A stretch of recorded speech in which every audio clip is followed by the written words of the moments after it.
This is the Danger Close podcast, Beyond the Books with me, Jack Carr.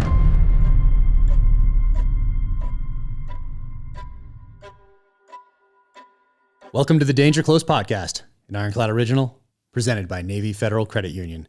My next novel, the sixth novel in the James Reese Terminal List series, Only the Dead, hits shelves this spring. Go to officialjackcarr.com, click on Only the Dead for a sneak peek and to pre-order. My guest today is my friend, Nick Norris. Nick is a U.S. Naval Academy graduate, went to the SEAL teams, combat veteran, and now works with a group called Veteran Solutions. You can go to vetsolutions.org, and their mission is to end veteran suicide by providing resources, research, and advocacy for U.S. military veterans seeking psychedelic-assisted therapies for TBI, PTSD, addiction, and other health conditions. We go pretty deep on this podcast, so now, without further ado, here's my friend, Nick Norris.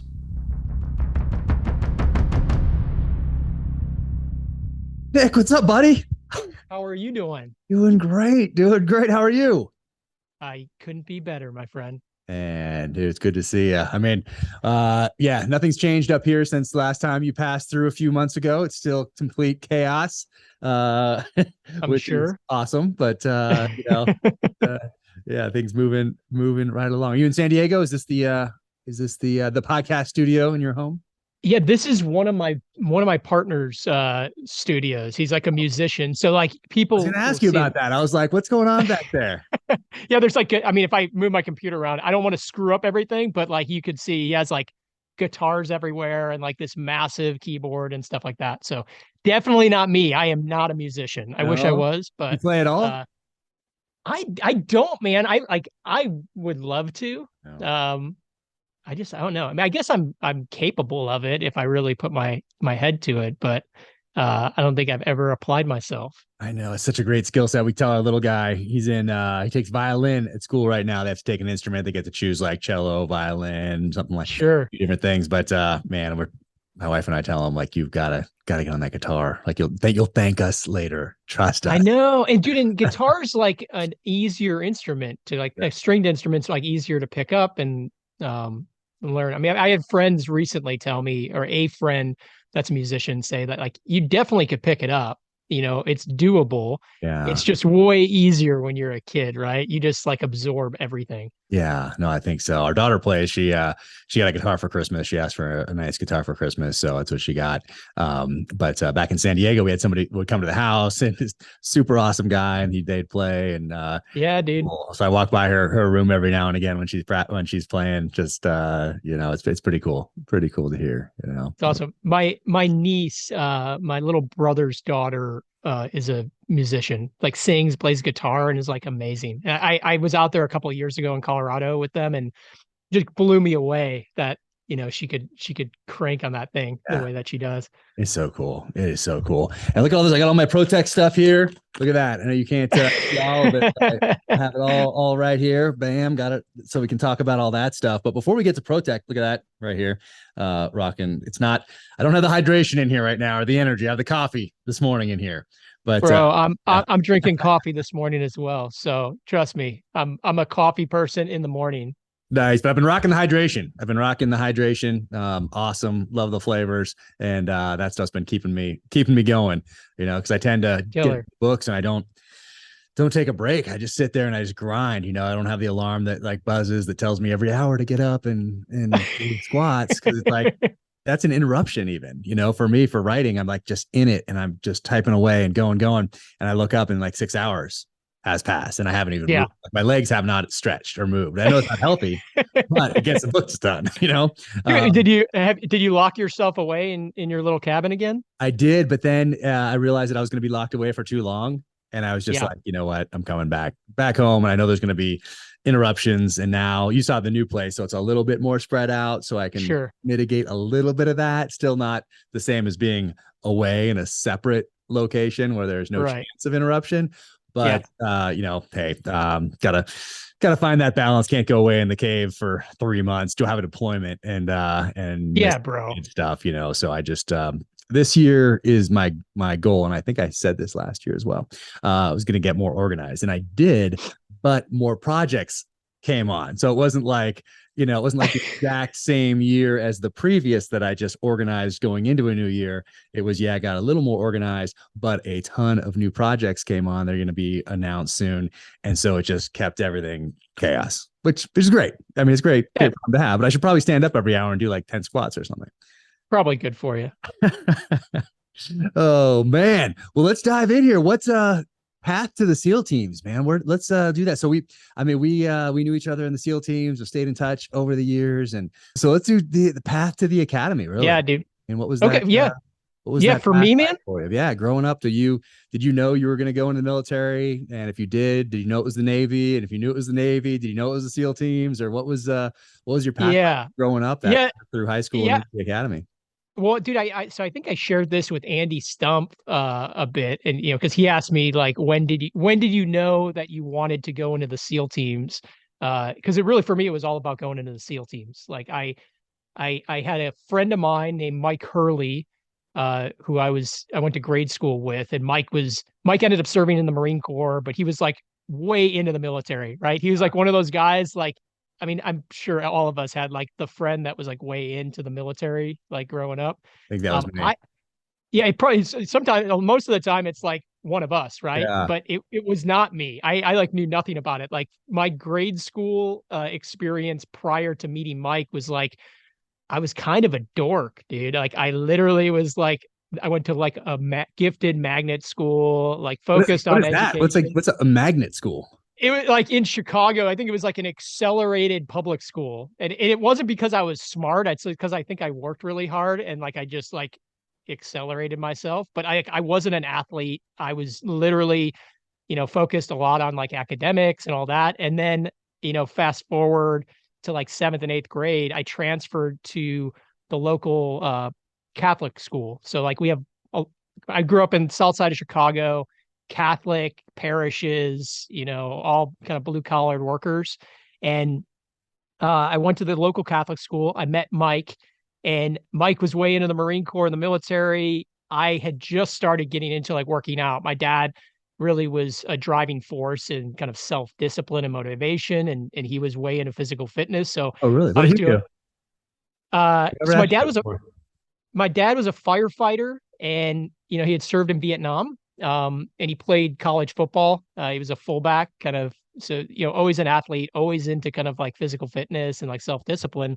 And he got me into it. So at like 7th and 8th grade, I was starting to do push-ups and pull-ups and sit-ups and all the basic body weight calisthenics. And did he go to college after Vietnam, or did he go to college before Vietnam? He went to college before Vietnam, and he ended up dropping out. He played football for like a year, and then he would tell you, my dad has passed away since, but he would have told you that him and school didn't mesh. He really only went to school because he liked playing football. So he ended up going for like a year, dropped out, and then ended up just basically signing up instead of getting drafted. Okay. Yep. What branch? So he drove an ambulance in Da Nang in Vietnam. So he was in the army. And never saw kind of like heavy combat or anything, but spent his time over there. And I think I had that influence. I knew my dad was in the military for a little while, and then he went into the fire department, and similar camaraderie, right, with the fire department. So I got exposure to that growing up. Always going to the firehouse with my dad, and then hanging out with his friends and working out and that. So it probably Chicago, that's old school hardcore right there. Totally. Totally, man. Jeez, that is wild. Did he talk to you about Vietnam, or were you just kind of aware that he was there in this place called Da Nang and you drove an ambulance, or did he talk about that experience? And did it encourage you to down your path, or was it just like, oh, my dad was in the military, he's a firefighter now, and I'm in high school I'm doing my gifted math program. Yeah. No, dude. So he never really, I mean, he always was very like, he would glance over it. And he had a cousin. We have a cousin that served, and it was actually like a forward observer. So he saw some heavy combat in Vietnam, and even he wouldn't really talk about it. And I kind of, my exposure, and I don't know about you, but the exposure to the guys that were Vietnam vets in my life, a lot of them were quiet and they didn't talk about it. And frankly, I think it's because, it was, I don't know, man, it was like stigmatized, right? Like they weren't always encouraged to share, or by sharing their experiences, it kind of cast them in some negative light. So, unfortunately, like I was always super curious, man. Like I loved, dude, I played paintball as a kid, like dressed up in camo. I played, guns, like running around the neighborhood. So like I was enthralled with like the concept of going into the military. Yeah. And I probably pried as a kid, but it was kind of like, never really got exposure to it until much later, right? I mean, meeting my friend Mike, and he told me about the Marine Corps, and then ultimately the SEAL teams. He mentioned Rogue Warrior and Richard Right. Marcinko. Yeah. And yeah, I think in like seventh grade, that was the point in my life where I'm like, you know what? The SEAL teams seem really cool and really difficult. So I'm going to target that Nice. as like a goal. And it kind of became like a personal kind of challenge for me. And that's, I've spoke about this before, but it morphed over time, right? Like that led me to the Naval Academy only because my parents wanted me to go to school, and it gave me the best shot of actually making giving me a shot at the SEAL teams to go in as an officer. And then, when I was at the Naval Academy, 9/11 happened, and 9/11 changed my perspective because obviously, the guys that were graduating were now going to war, and it, kind of caused some soul searching, right? It no longer was about, hey, am I going to do this because I think it's a challenge and I'm going to see if I'm tough enough to go through buds, or am I going to do this because I'm prepared to lead men in combat and, potentially, pay the ultimate sacrifice. And, that was it was very pivotal in my life as a mindset shift. And, I obviously made the commitment and competed, and then went to buds, and, the rest is history. Well, how did you even get on the Naval Academy track? Like, was there somebody that suggested it to you while you were in high school, or how did you find out about it and then decide to go that route? Did you apply other places and then decide to go to the academy, or what was that path and that process like? Yeah, so we had a blue and gold officer in the neighborhood. His name was Jerry Lewis. So, like in your actual neighborhood, like really close. Because in Colorado, obviously, you throw a football and you hit one of those guys. But totally, other places around the country, maybe not so much. But you had one guy in your neighborhood. So for those listening, that's kind of like a liaison, kind of to the academy. Yes, is that right? A person who's graduated from the academy most of the time. Well, Jerry was retired enlisted. Okay, so Navy it's just somebody guy from the Navy that can be this liaison between kids that want to go to the academy and the academy. Is that right? Yeah, he was just a wonderful, loved the Navy, loved the military, and he just saw it as an opportunity to really impact change in young people's lives. So he became a blue and gold officer. And that's what they have at the Naval Academy. They have these blue and gold officers that are just like shotgun throughout the country to be a liaison for kids that are interested. Does West Point have that? Do you know? Yeah, I'm sure all the service academies have they have like these interfaces with people that are interested. But I talked to Jerry. I knew I wanted to be a SEAL. I think anybody that I went to high school with could tell you that. I was always focused on being a SEAL. I wrestled specifically because I knew that was the best thing for self-discipline and motivation, and trained me to kind of be prepared. Okay. And then, with kind of the track from there, I went to like summer seminar, which is like the summer camp between junior and senior year. Okay. And then applied to the academy, didn't get in right away. Actually, I applied, I got in, but I couldn't get a nomination. So it requires a congressional nomination to be able to actually be accepted. So even if you get accepted, you still need the letter from, a congressman, a senator, or whatnot. And I didn't get that until the 11th hour. So I had actually applied to VMI and the Citadel simultaneously, and applied for like ROTC scholarships, and was accepted to the Citadel. I also applied to Texas A&M, and I got turned down. What? Yeah, dude. So I wasn't good enough for A&M.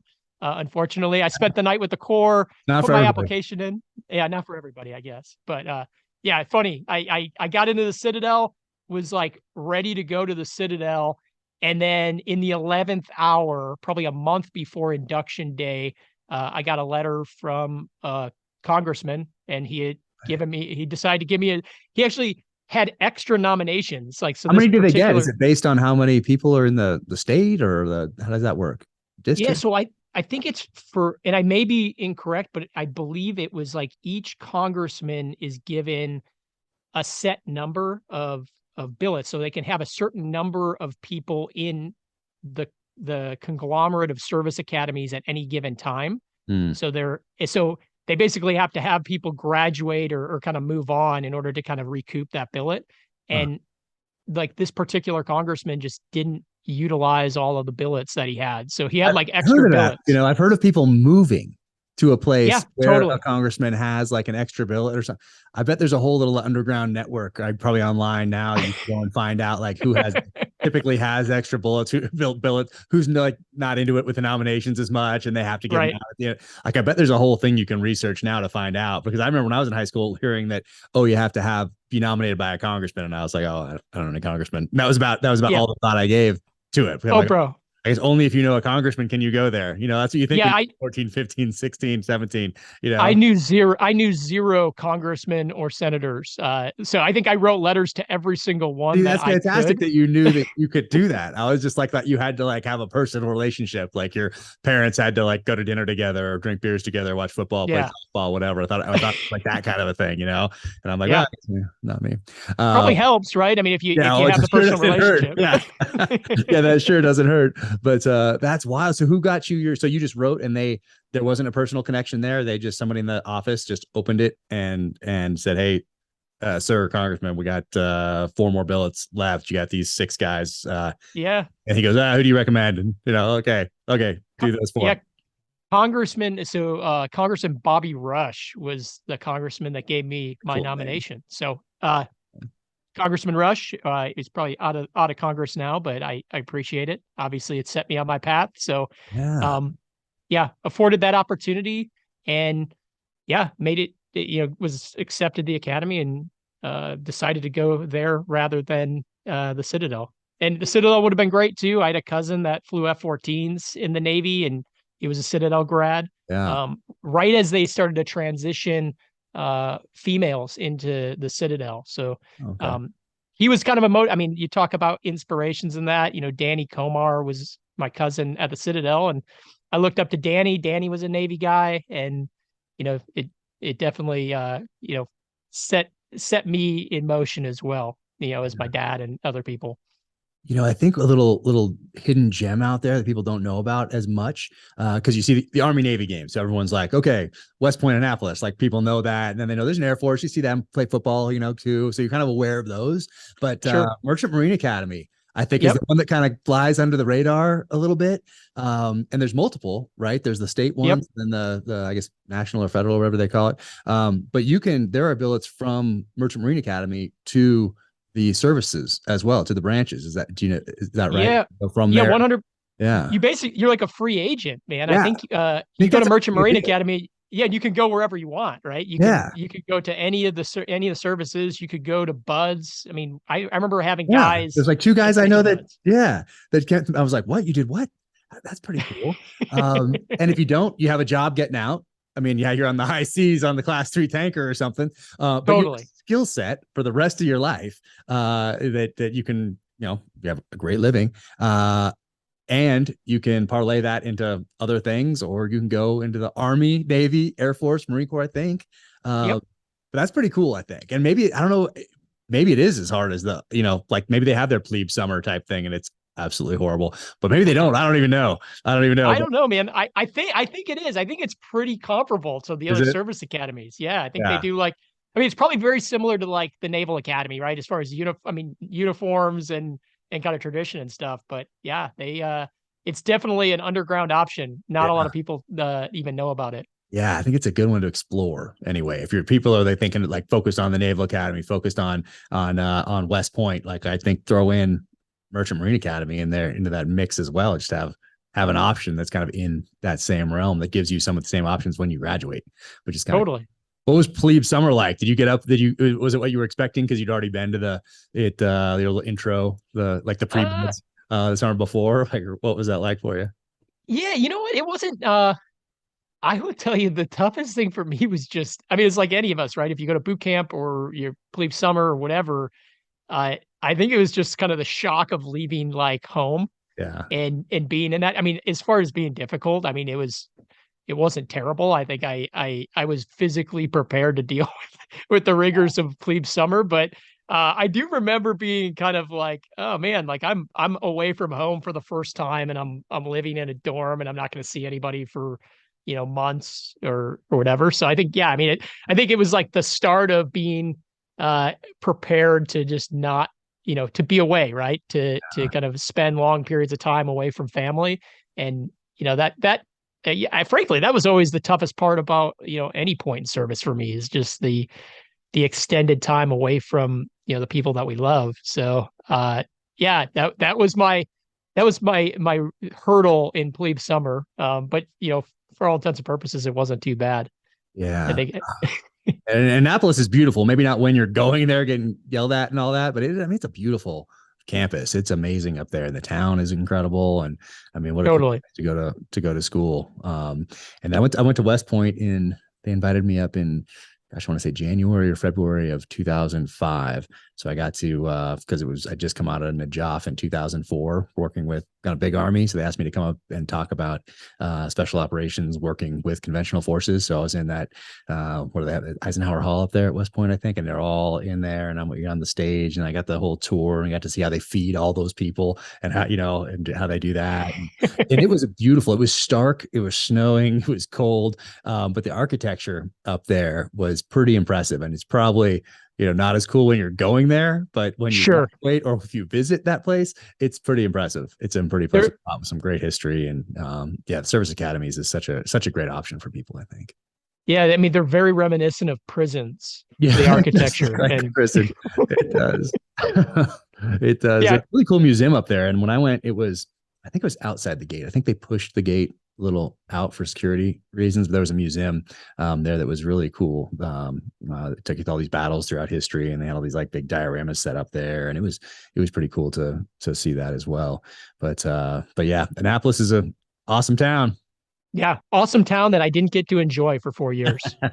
You got to get out there as you got like the junior, senior year, right? Sophomore, junior, senior. Don't they open the gate for you a little bit? Yeah, you're like I equate it to being like as a senior at a service academy, you're like a really lame freshman at a normal college. Like you get to wear normal clothes on the weekends. You get to like drive your car. Maybe you go to like collar shirts with belts and stuff like that. Is it like Marines? I mean, they have to go out and leave. They have to. You could like wear, I think you could pretty much wear what you wanted. I mean, as long as you were out of sight, out of mind, right? I mean, a lot of guys would like take off and go to like Maryland and party and other colleges that are in the area. I did a bunch of adventure racing and like ultra running. So like I spent my weekends like doing that. And then I mean, I kind of was a dork. And I'm like, I didn't party much. I literally like, I got into rock climbing like big time. So I spent a lot of time at the gym in like Columbia, Maryland. Okay. And then, and then outdoors, man, just like racing in Virginia, West Virginia, Kentucky, North Carolina. A lot of time in like the Blue Ridge Mountains and like Appalachia. So like super cool. I mean, like that was like, some of my fondest memories of being at the Naval Academy weren't in Maryland. It was actually like in the middle of the woods in West Virginia, like getting lost at night with a couple friends. Yeah. So that was what I enjoyed. Oh, that's cool. That is cool. And when you were there and 9/11 happened, are you what year are you? Are you a freshman, sophomore? What do you? I was a sophomore. Yeah. I remember I was like walking to a sophomore year. It's probably like a physics lab or something like that. And like they have these kind of underground walkways below Chauvenet and Michelson are like the two big halls. And I remember walking down the hallway. There's like a little common area underneath those two halls. Like it's just kind of like the divider, and they had, TVs are on, and there was, a one of the towers smoldering, and like no one really knew. No one saw the first impact, right? And I remember we went into lab, and then we got called out. They canceled everything. I went out there, and they actually, we saw the second plane hit. Wow. And yeah, at that point it was like game on, right? I mean, that was definitely a pivotal moment you do a little for me personally, doing some soul searching to understand why I wanted to go down this path. Mm-hmm. And, it definitely was not just about me at that point. And, definitely made a big difference in kind of the direction, the motivation to kind of pursue buds and then, ultimately time in the teams. Yeah.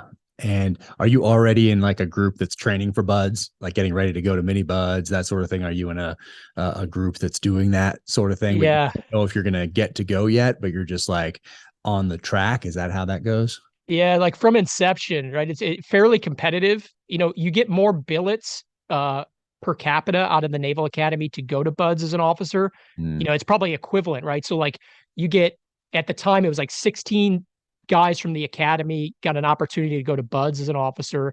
And I think there was probably another 16 billets spread across OCS, ROTC. So like really good odds, but you had extremely high competition. You had a lot of guys that all wanted to be SEALs. So yeah, from inception, it was like, we did a bunch of these like in-house screeners to go to like Navy dive school between freshman and sophomore year, and then jump school at Benning between sophomore and junior. Did you do those? So as a midshipman, I did dive school in Panama City. I did jump school at Benning as a midshipman. So you get treated like complete dirt by everybody, by like the privates that are like in the Army. Like you're like lower than low.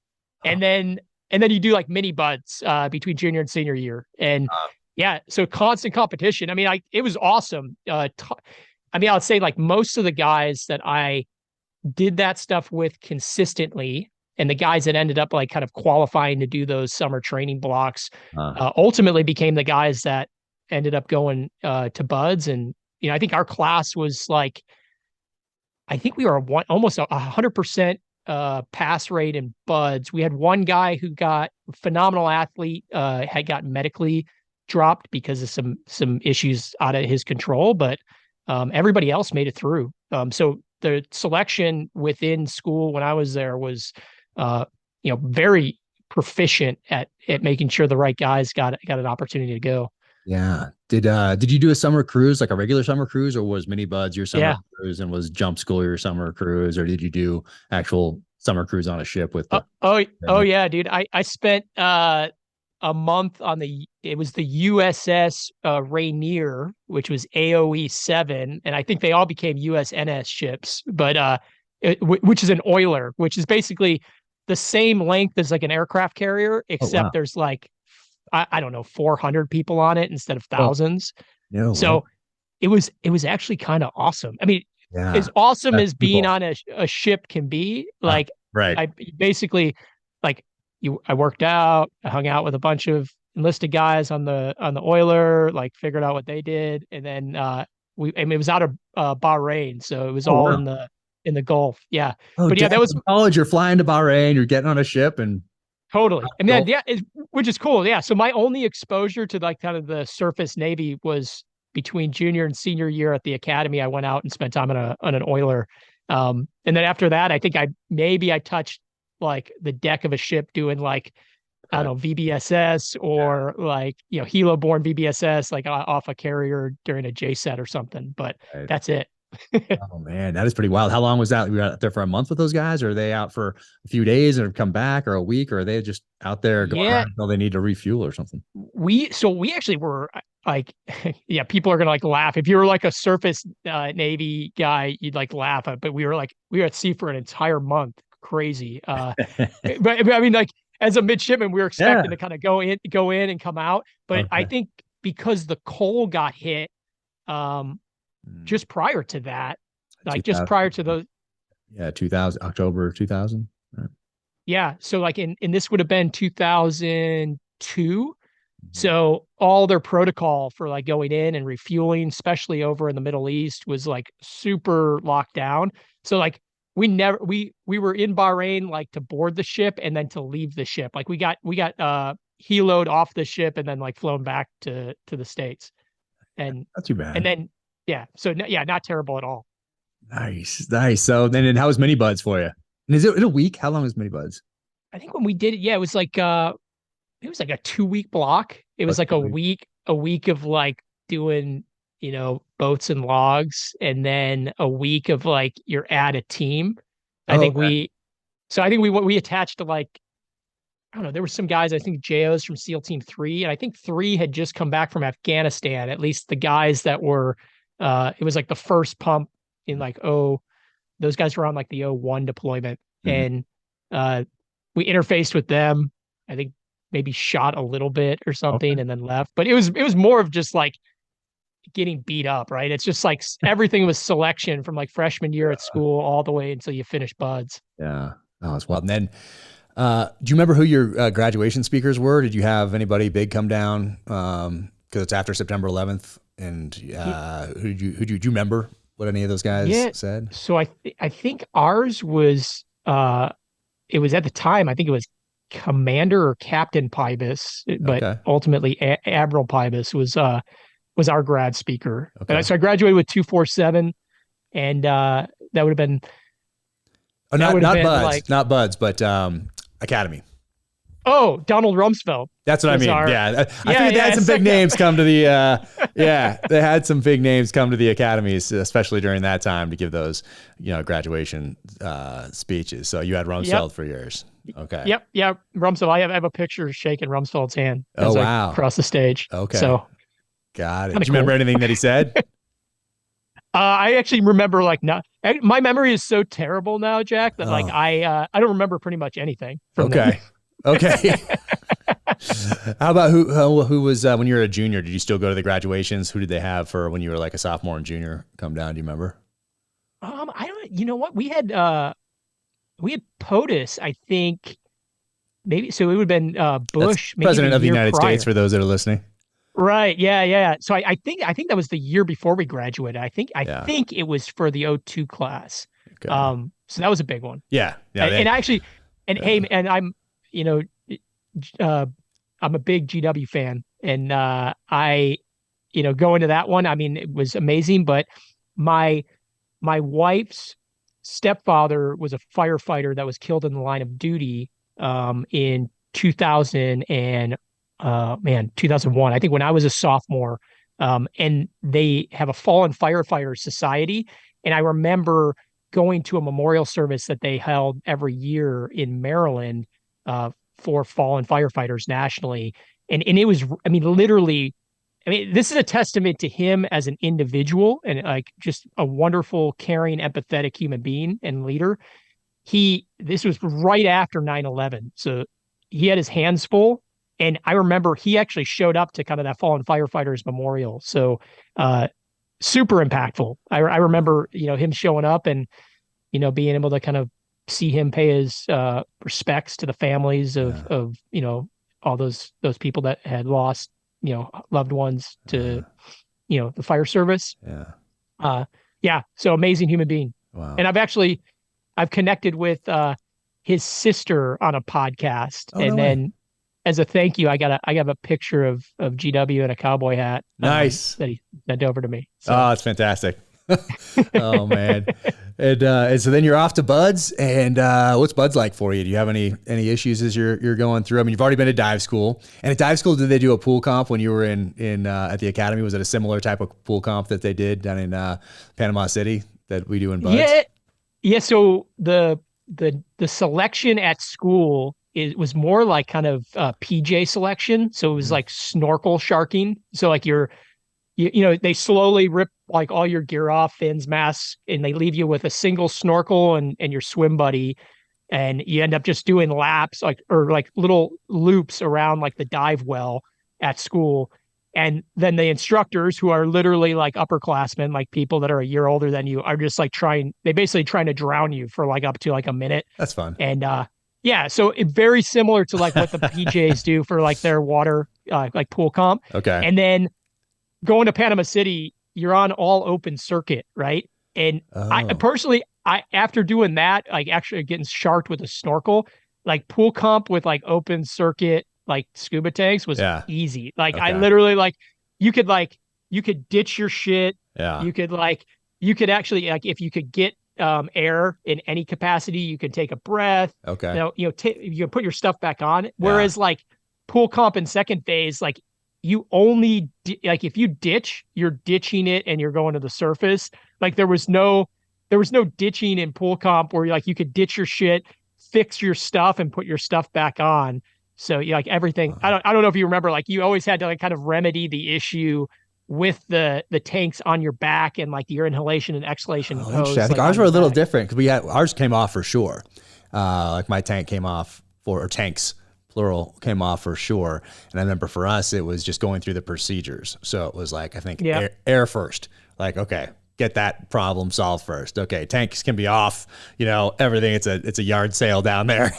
Mask is gone, fins are gone, everything's gone. You've been like punched in the gut, to get some air out of you or whatever. But it is like going through that. It's like taking that second and then just going through those procedures to undo a knot or to get your air back on or whatever problem they gave you.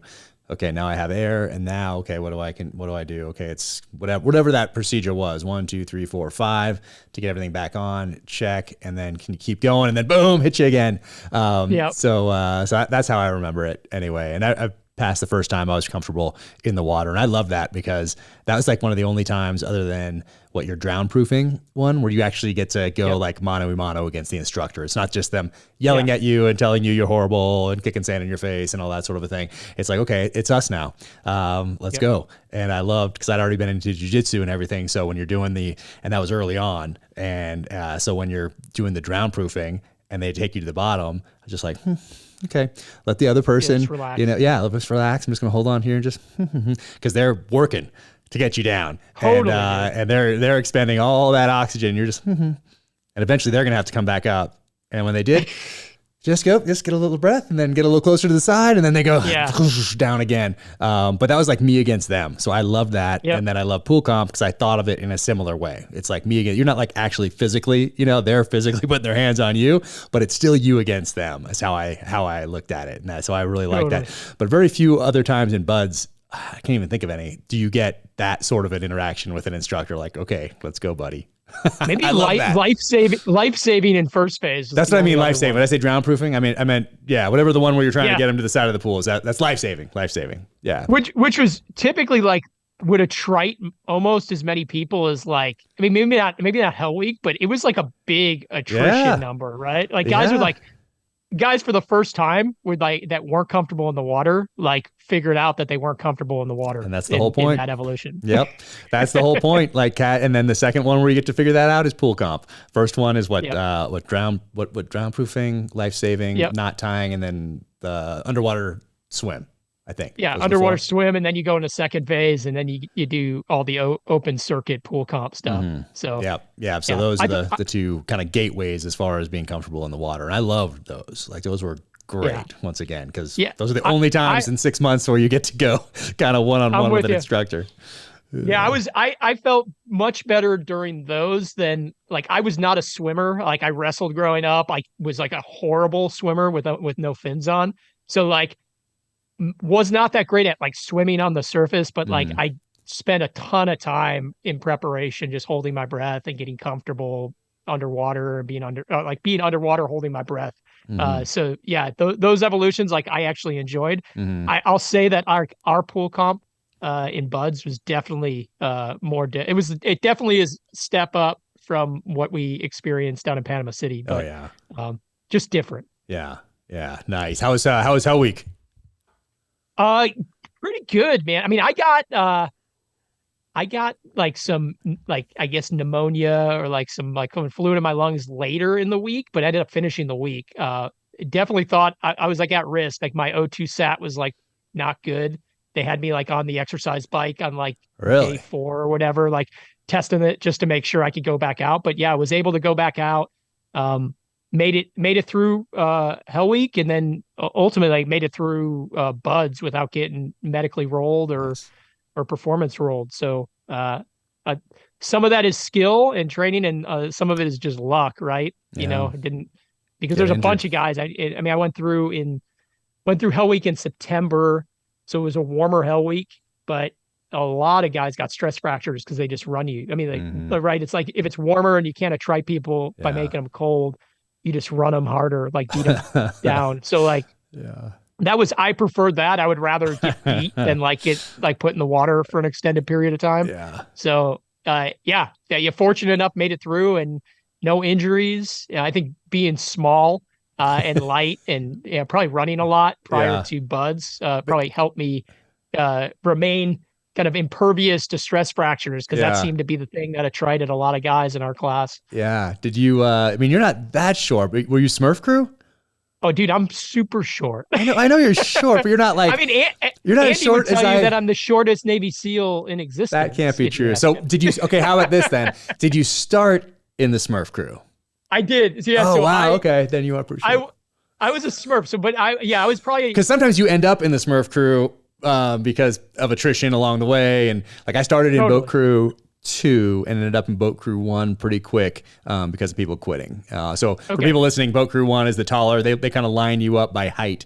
So under the boat, you can carry some weight. You don't have a Smurf person, although they do mix it up every now and again just for fun. And they put like half Smurfs with half boat crew 1 just to see what happens. But they line you up by height, so you're carrying some weight on your head, and you're all working as a team and that sort of a thing. But as people start to quit, those, depending on who quits, that changes. So I went from boat crew 2 or maybe I was even 3. I can't even remember, but I started in 2 or 3 and then was 1, I think, the first night from people quitting. Yeah. But you started in Smurf and stayed in Smurf. I'm pretty sure. So yeah, I was in the Smurf crew. And maybe it fluctuated a little bit, but we attrited. I remember like we attrited like all the shortest people in the class first. Like the Smurf crew they take some heavies. Oh, bro. Yeah. Like, I think my boat crew was like different every single day, like leading up to Hell Week. So like I might have not been in the shortest Smurf boat crew from inception, but by the time we hit Hell Week, I was like, I was in the Smurf crew and we stayed there. And then I think I ultimately was like one of the shortest. Like I was not the shortest person in the class initially, and then by the end of Hell Week, I was like the shortest or one of the shortest. Oh, I never thought of you as super short. I mean, you're shorter than me, but I never thought of you as super short. Yeah, I'm like 5. I'm like maybe 5'6" if I'm lucky. Like 5'5" and a half. 5'5" and 3/4. Yeah. But the Smurf crew, for those listening, like they take it, because for whatever reason, I mean, it's just, I think it might be it's just a little harder. I mean, you've got some, bigger guys that are now in shape, and you're pushing, and I mean, the Smurf crew is typically not in the front on a lot of these things that you're doing. We got hammered a lot. And it pays to be a winner for those listening. So if you're like boat crew 1, boat crew 2, boat crew 3, you got some pretty strong, tall, fast people. And boat crew 2, I mean, Smurfs are like running twice as far as everybody because of little legs. So, and they're last. And so it pays to be a winner. So if you're boat crew 1, you get like 2 minutes off. But guess who gets beat? Smurf crew. You know? No big deal. I think that's like some of the hardest moment in buds for me was probably like a log PT where we were in the middle of that like attrition period, like in the first couple weeks. So we're doing like, just running with the logs up and over the berms and around the berms and all that. And I remember like losing like multiple people from our log boat crew, and I think they left us with like 3 or 4 people on the log, and like just being, I remember that session like literally being physically incapable of like even lifting the log. I mean, it was just like sitting there and doing like isometrics on the log for like an hour as they're like just berating you as being like worthless and so much fun. And kind of losing it, right? Like when we finally were able to get the log off the beach, like I'm like losing it. So like I broke down, right? Like I lost my cool, but it was actually like this moment where I'm like, okay, they literally got me to like completely crack and like lose my shit emotionally. But it was a good step back, right? So like at that moment, I realized how important it was to just control my emotions. And it kind of segues into a lot of shit that like, we'll probably touch on later in the conversation, but the importance in that line of work of like compartmentalizing emotion in order to do the job that we did. That might have been, thinking about it now. And it's interesting as I have these conversations, sometimes things come up like memories and that. And I'm like, oh, you know what? That probably was the moment that I kind of condemned me feeling emotion or expressing emotion. And from that point forward, I was like, okay, I got to keep my shit squared away and under control, and just kind of be the stoic, right? Be the one that is able to kind of lock that stuff away and move on. Yeah. So man. yeah, interesting. Wow. How many officers did you have in your class? Oh man, we started with a ton. Like I think it was like 16 or 18. What? When we started in doc, we had a massive number of officers, and I think we graduated with like, oh man, 8. I could do the count in my head right now. Yeah, but we whittled it down. We lost like at least 10 of those officers. Yeah. And yeah, so we had kind of an officer heavy class. Yeah, that's crazy. Yeah. Yeah. A week after Hell Week, they rolled me after Walk Week or whatever for the shin splint thing. And then I came back right in the next class, which was awesome. And had two incredible officers, just great guys. They were awesome. So I got to see the difference kind of in leadership styles and what that meant for the class. Totally. When we were lucky too, like we had a couple guys that like had experience like in the military, one of which one of ours was too. Yeah. Oh, really? Yeah. Well, it could be good or bad. Exactly. We were fortunate. So Mike Sorelli was one of the O's. Mike was prior Marine. Aren't they jumping around the world right now? Is he with that crew that's jumping in the 7 continents right now? Yeah, he's spearheading it. Yeah. Okay. Yeah, they're jump on every continent. Yeah, I think they're in Cairo today. Today. That whole crew. Andy's with them. Totally. Logan Stark. The whole. Yeah, they got a whole crew doing that. Nick It's crazy.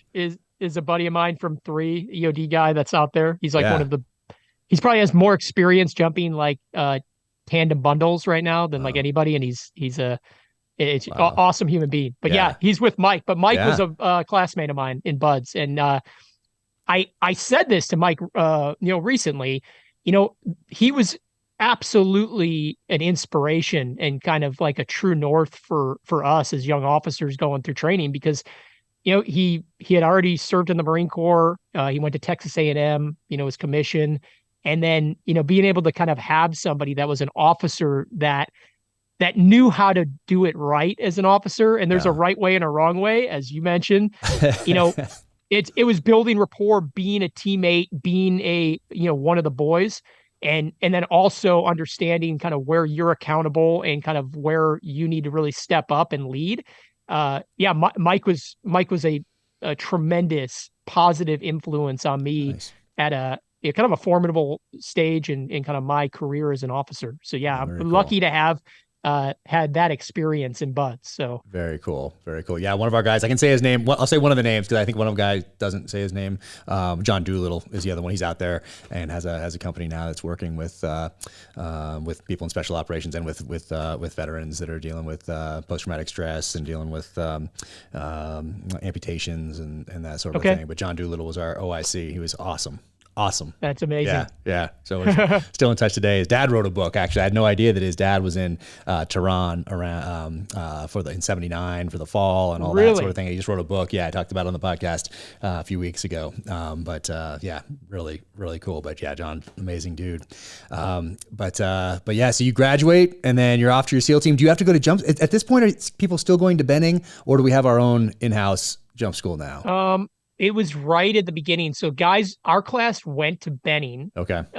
For static line. I had already gone. Yeah. So I remember me and another officer that I went to the Naval Academy with, because we already had our jump wings, we end up getting shoved in the supply room, packing all the winter warfare kits for Kodiak for SQT. Like I spent like 2 or 3 weeks, like literally packing boxes.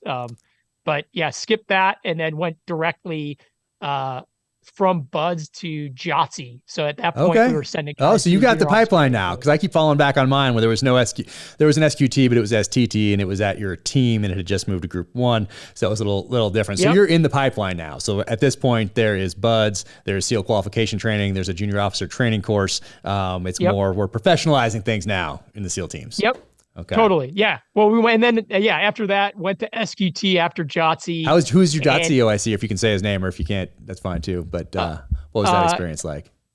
Dick Hoffman. I don't know. Oh, okay. Commander Hoffman. Yeah. So you had somebody he's retired now. So there was just the start of it then, kind of. It was like we can't have been many classes deep into the junior officer training course at this stage. Yeah, it was an early one. Yeah. I mean, they were still figuring things out. Yeah. I mean, I got an initial exposure to Jocko as a young officer in JOTC. I remember, him coming in after his Baghdad, his OIC tour. Mm-hmm. Him and his platoon chief came in and briefed us, and then we did all of our like FTXs out in kind of East San Diego. Okay. Up near La Posta. Same place that we would go later? Yeah, same place. I think we that was cool. We launched out of there and like did all these. I mean, basically they were just like patrolling through Manzanita for like hours on end. Yeah. That was a cool course, man. Later, like it was awesome. We'll get to that later, but that ended up being a highlight when you and I were doing that sort of thing together. Yeah, 180 out from the experience we had. Ours was basically like a very pared down version. Okay. And frankly, then even going into SQT, like everything. I mean, tactics were totally kind of changing. Technology was changing.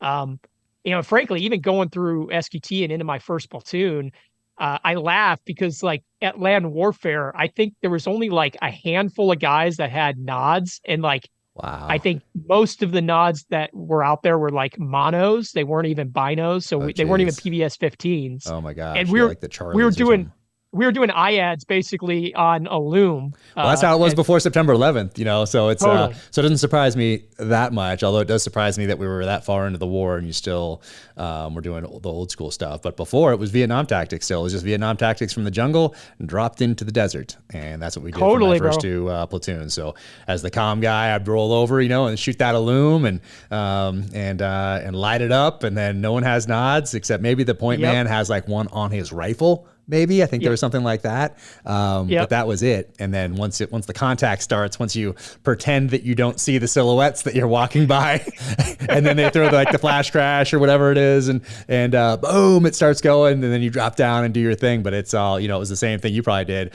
One's base, two's back, and stay online, the whole thing, and you just drop down where you drop down. If there's a great piece of cover over here, guess what? You're not going to it because you're staying online. Totally. It was all old school stuff for those first two platoons that I did. So it's not too shocking to me that you're still doing that in what, 2003? Is this 2003 timeframe?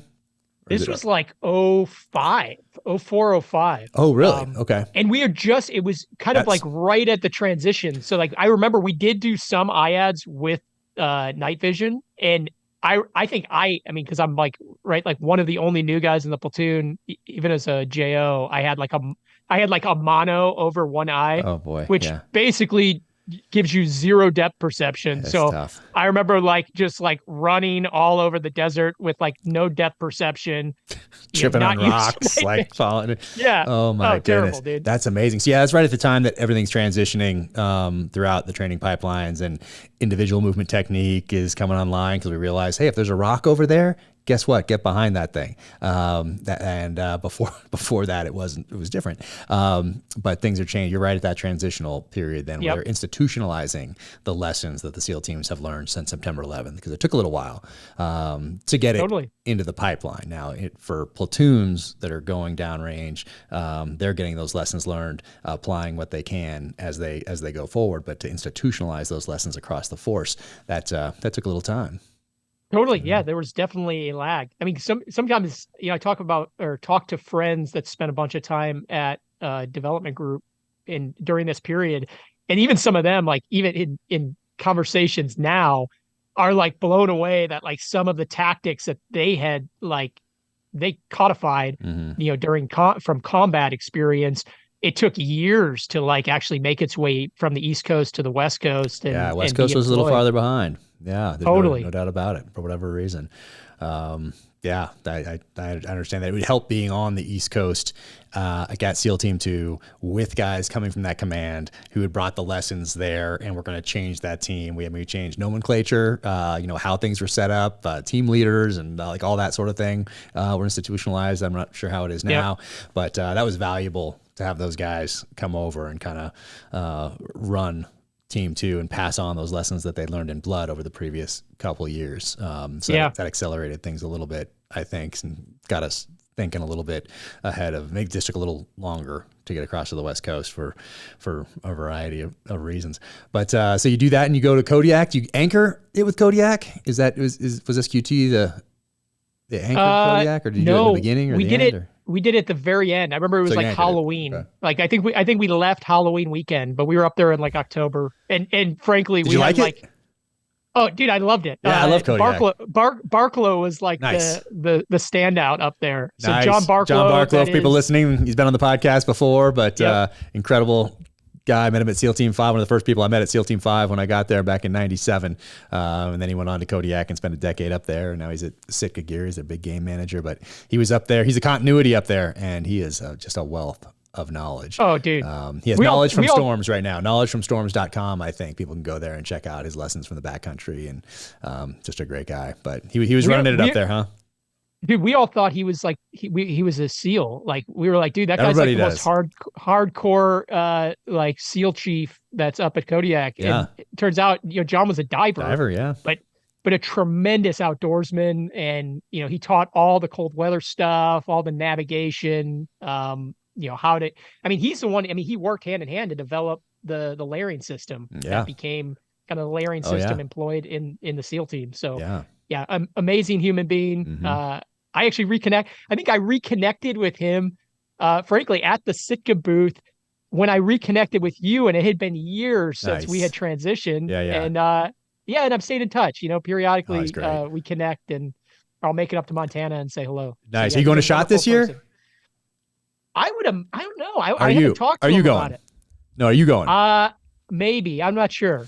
Yeah, I would be going, but I have all these projects hit, and so I'm locked down here writing and working. But next year I'm going to make a concerted effort to plan it into the schedule, not have it be like, oh, if I can go, I will, because I know then it's not going to happen, because these projects that I'm working on are going to push through into next year and the year after. But I'm going to put it on the calendar. Like, no, I am going, and it's going to just be a part of the calendar rather than a thing that I do if I can, because now I know that I will not be able to if I put it in that category. You just won't do it. If it's not in your calendar, you're done. There's too much. I think I went last year with Marcus Capone, and we did a Black Rifle Veterans React. Cool. Yeah, that's fun. I won't be able to do that this year because I won't be there. But I'm gonna miss doing those things and seeing everybody. For me, it's fun to see everybody. It's a reunion. Is what it is. Totally. Yeah, and it's a reunion of not just SEALs. It's for SF guys and people from industry, and like it's a great reunion all around. So I always like it. Somebody's roll their eyes at SHOT Show, but I've had a great time. Been going since 2003, so I love that place. It's fun.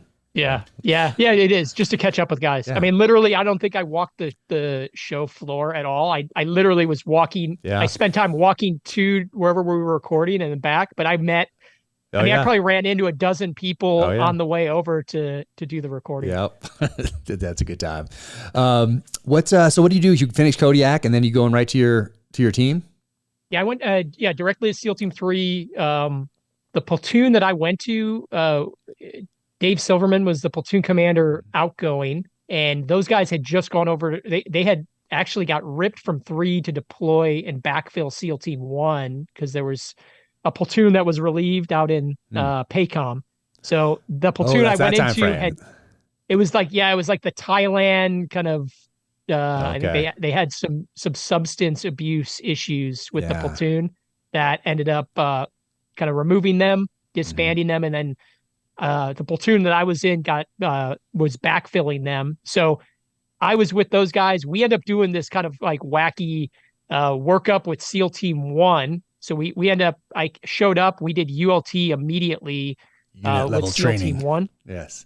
Yeah. Yep. So like all the basic stuff, right? So like basically going into doing all the core skill sets with 1. And then we had a break because then SEAL Team 1 deployed, and we did our like individual schools and all that.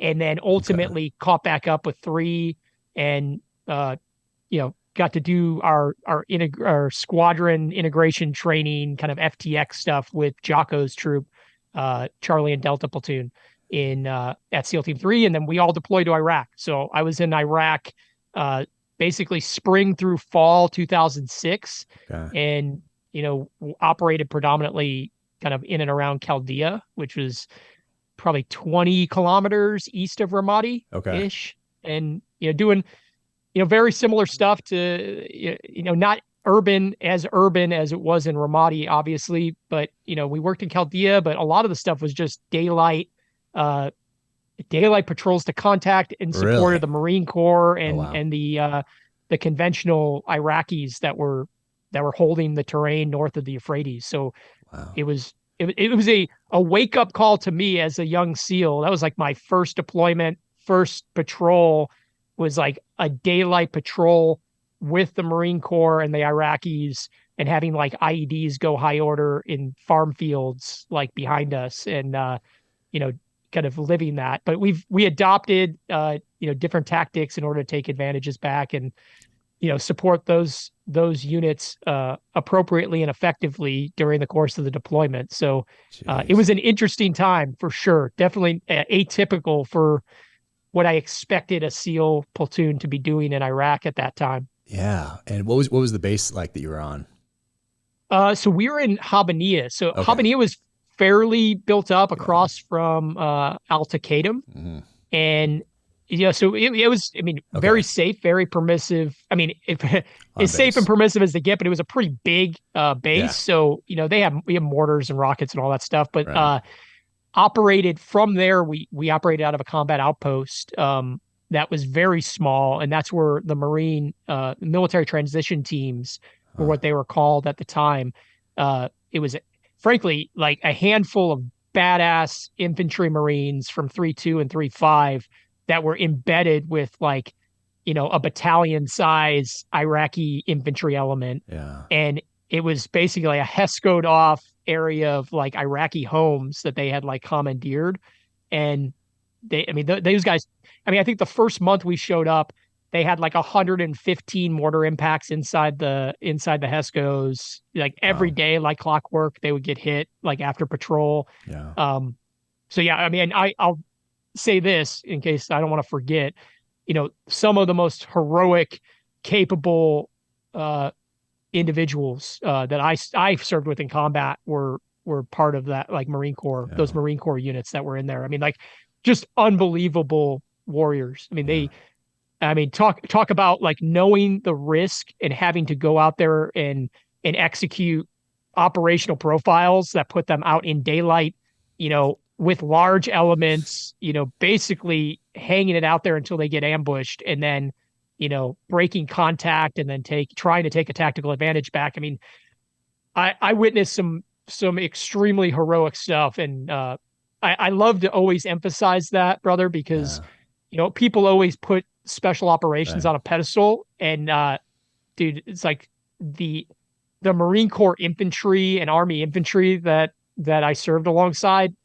There's so many guys that are just like, it's like I'm at a loss for words. Like I typically don't go through this where I'm like, I struggle to really frame it appropriately.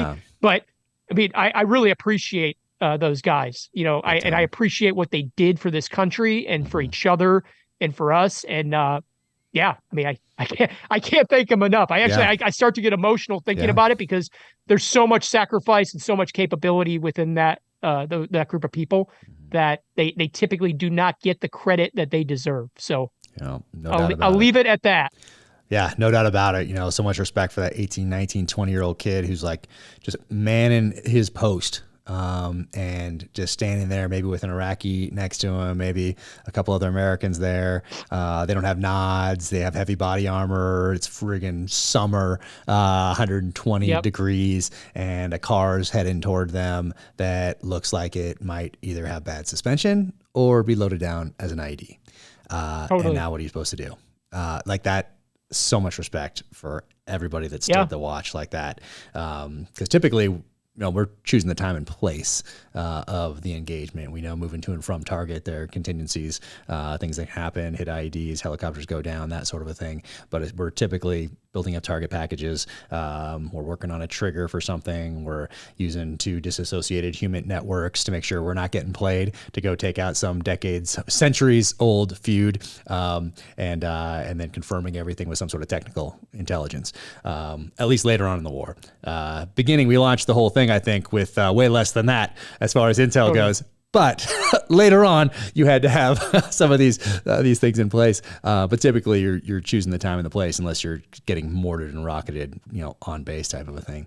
But a lot of most other units are not choosing the time and the place. The enemy. No, they were. I mean, those guys were. I mean, they were truly executing General Petraeus's counterinsurgency doctrine from at the very basic ground level, right? Yeah. They were getting outside of the armor and working by, through, and alongside our partner forces, and doing really dangerous stuff, and having to wrangle a bunch of local national military that frankly receive the bare minimum training. I mean, frankly, we're training them, right? We were getting them up to speed to be at a proficiency that is at least not reckless going out the out the gate. But yeah, tremendous individuals, very, very capable people that did some very amazing things overseas. Yeah. Did you when you're going out there patrolling to contact essentially in daylight,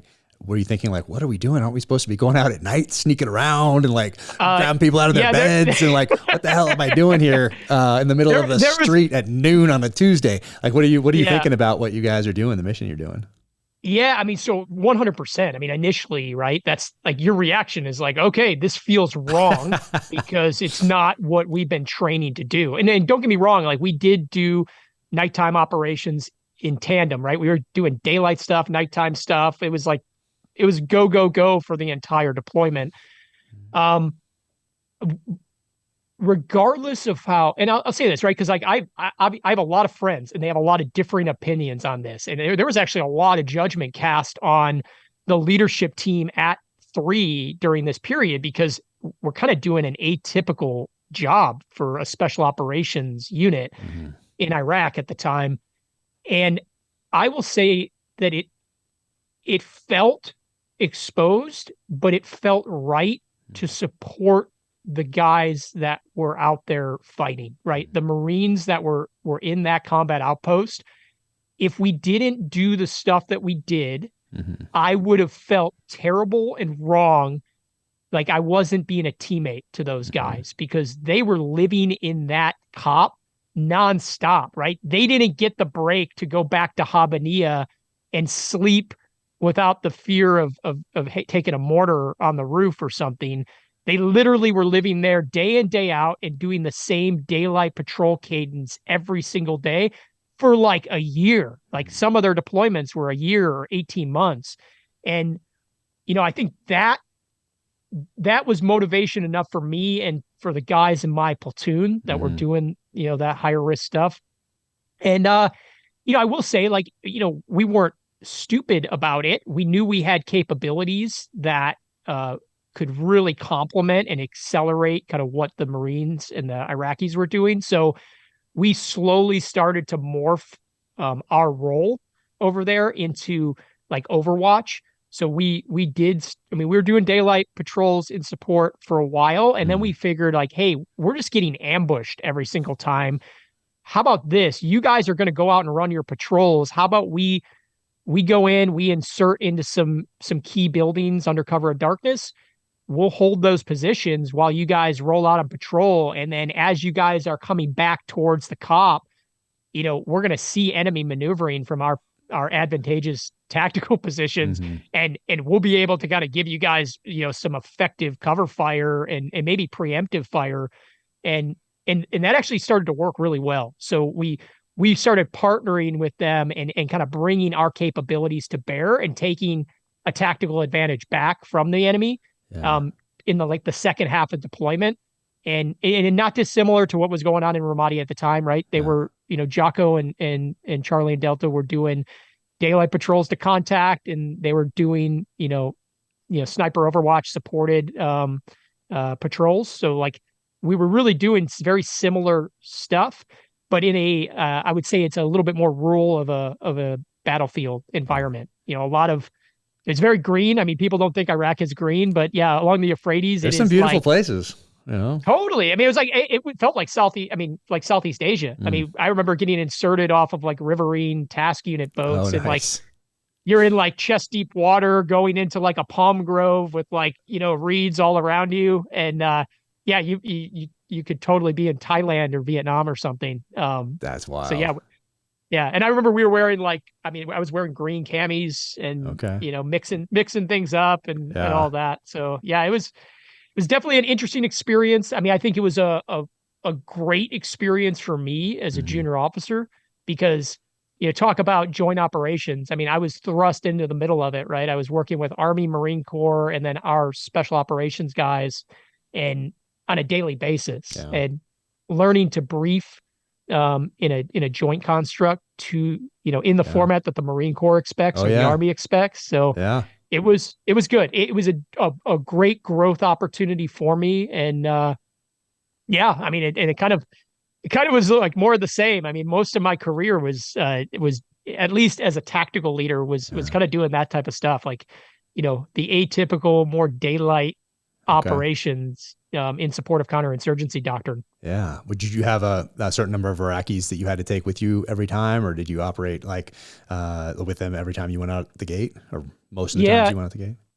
yeah, we had like the Iraqi special, like kind of like the counterpart, like they were special operations Hmm. guys.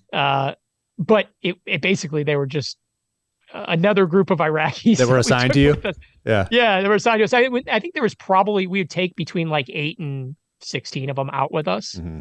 and you know they would come in and we'd find roles for them, you know, that they within their capabilities, and you know they would either just be patrolling with us or they would be uh you know kind of managing security in a building, you know, as we're you know Yeah. kind of setting up overwatch positions. Yeah, I mean, that's But wild time to be out there. I mean, we overlapped. So by that point, so I was in Ramadi first, and then I went to Baghdad to do that agency job, which was awesome. And then I think I left in May. I think so. You probably came in April, yeah, we might have been like March, March. April of '06, and then we left in maybe October, November Hmm. timeframe. Yeah, yeah. We overlapped by like a month because I stayed behind when the rest of the team went back. I didn't want to go.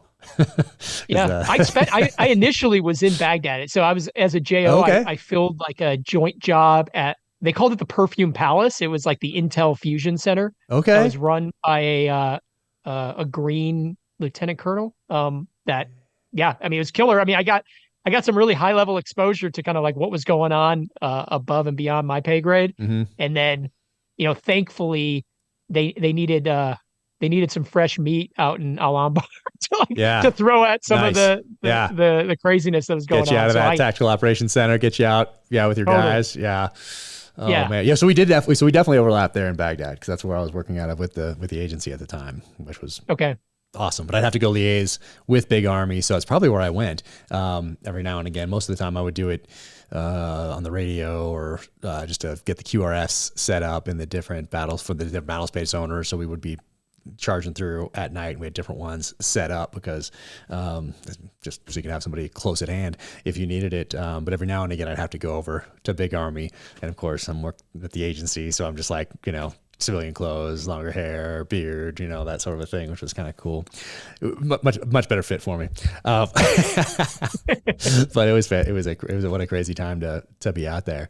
Man, did everybody make it back from deployment with your so platoon? from my platoon, yes. I mean, we had some guys with like minor wounds, like frag and stuff. Hmm. We lost Mark Lee and Mike Mansour Hmm. from our sister troop on that deployment. I mean, and obviously, you know, I've talked about this before, you know, because like I think people ask, like, oh, how was it in combat and all that.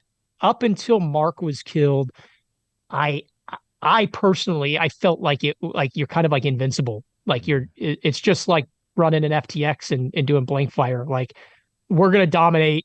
You know, you can't nothing can happen to you. You can't get hurt. You can't get killed. Um, and I remember going to Ramadi for Mark's memorial, and it really kind of set in heavily for me. I mean, talk about kind of like pivotal kind of catalytic moment number two for me. One being the towers falling. I think two is Mark being killed. Because I had been going out on a lot of daylight patrols at that point and getting, contacted, like ambushed basically. And we had walked away with nobody shot, which is a miracle because I mean, some of the situations that we were in, I mean, we had rounds like hitting all around us, like ripping through palm groves and grass. And, I think back and like somebody should have been shot. I mean, we were in totally exposed positions. And I wasn't thinking about that as much before. And then as soon as that happened, it starts to weigh on you. I definitely sat in bed, the night before going out on a major operation like that. And that gravity of kind of responsibility and accountability for the guys that are going out starts to weigh on you. And it probably was the thing that really accelerated our evolution of tactics in 06 to kind of to taking the advantage back by doing more of the sniper overwatch type stuff. Yeah.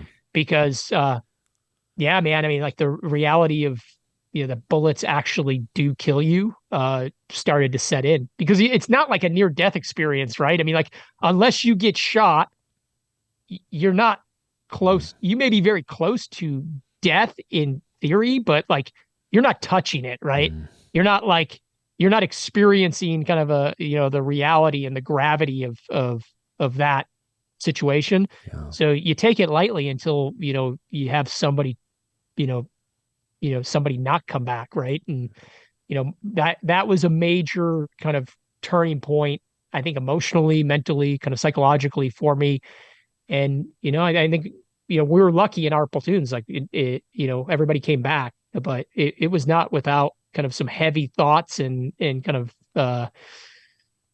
risk involved. So yeah. That was 06. And, at the end of that deployment to, Mike Mansour ended up, sacrificing himself to save the other guys on the roof. One of which was Mike Sorelli. So, Mike was on the rooftop, with Mike Mansour and, just kind of an interesting connection, right? I mean, Mike was the guy that I was telling you about from buds that we respect. And, he was right in the thick of things, when Mike gave his life. So, not the way you want to come home from deployment, right?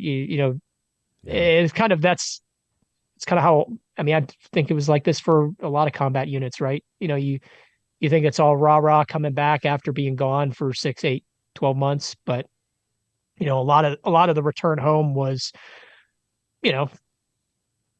going and visiting families or going to memorials or funerals and then refitting and getting ready for the next job. And not let that stuff bother you. Oh, man. Yeah. When we got to, I don't know when I started thinking about this, but you just reminded me of it. You can do everything right out there. When I say right, I mean, like if we were in this room right now and had a whiteboard up and the flat screens on there and a bunch of intel packets and all this training, and we could plan the mission and then we could go out and execute that mission and still do everything right. Like if you were to table it and talk about it and walk it through like in a junior officer training course and say, okay, what do you do now? This is what's happened. You're ambushed here. Okay. Or an IED hit this vehicle, or now this guy has a wound in his leg. You're on your way to target, or you're on your way back and this happens. And you can answer those questions and all of them be right there. And then you can do that in the field and lose people and have everything just go to shit, even though you made the exact quote unquote right decision. So I can see how that can just completely weigh on someone when they get home. And the opposite is true as well.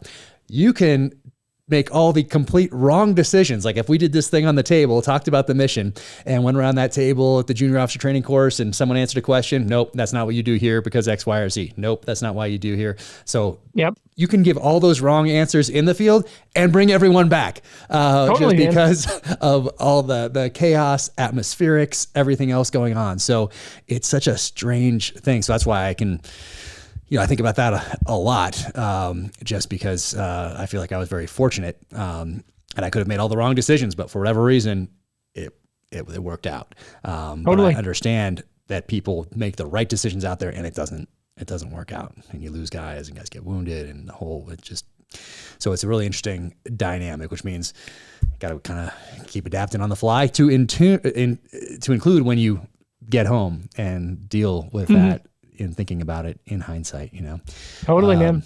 But so do you recycle right away, or do you have a second when you get home to take a breath? And what are your major, when you look back at it, do you have different lessons learned now from that time, now that you've had time and distance than you did right when you landed, like when you got home and thought about all those lessons learned, probably tactical in nature? What were those lessons then, and then what are they now?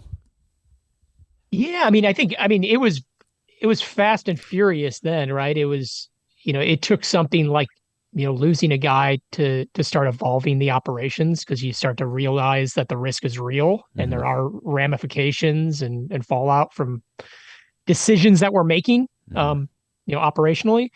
So I think looking back at it, I don't do this very often, but yeah, looking back at it, I felt really good about how we evolved quickly and how we took advantage back. I think the thing that we did right, and maybe this was just because I had some really sound mentorship from the guys in my platoon, that had, so a lot of them were second platooners, but we had tremendous second platooners. And then we had, a couple guys that were a little bit more senior, those guys, they built a team, right? They built there was like friendship and fraternity. And I use this word now, and I wasn't using it back then, but there was really love that existed within that element. And I think because that deep connection was cultivated, and in our platoon on that first go, we didn't haze people for the sake of hazing. We didn't ostracize people. Guys got into fights or got into arguments or that, but then they figured it out. And we had kind of like this inclusive group of guys. Yeah. And yeah, sure, you're punished if you do something wrong, but the goal wasn't to kind of create division and punish or like put people through the motions just because that's what they were exposed to. Yeah. It was to create unit cohesion. And I think because of that, I wanted to, I had like a deep connection to these guys. I wanted to make sure that I was doing things better and tighter and more optimally, because I owed them their lives. And I cared more about those guys coming home alive than me going home alive. And it's a tough concept sometimes for people to understand. Like, I literally could deal with me being killed.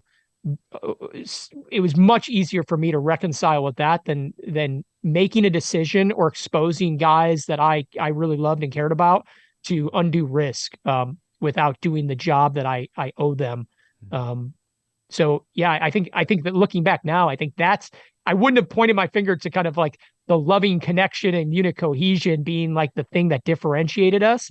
I would have pointed to like tactical proficiency, strength, endurance, like, being tough team guys, and that plays into it, but it was really like, we really gelled. And I, bro, I talked to a lot of those guys still. Some of them, the guys that I probably spent the most time in daylight combat with are my closest friends, and they weren't for a while. I lost touch with a bunch of those guys. And one of them in particular, he was an automatic weapons gunner breacher when we were deployed. And then he went and left and spent time on the East Coast. And we lost touch for a long time. He's now, one of my closest friends, if not my closest friend.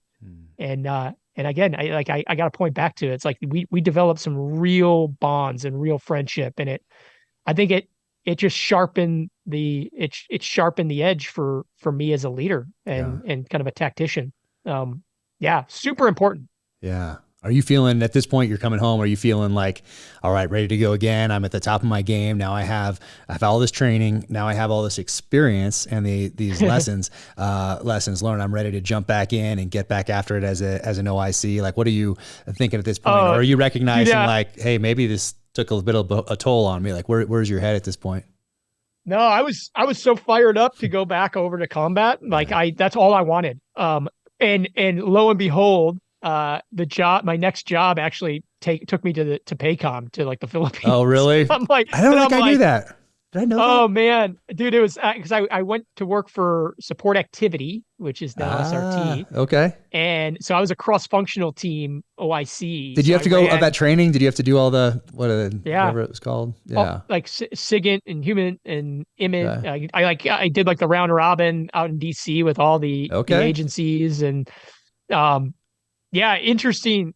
It was an interesting change, right? I came from, all I knew was Al-Anbar province in 06 to like semi-vacation for like eight months. Where'd you work out of in the PI?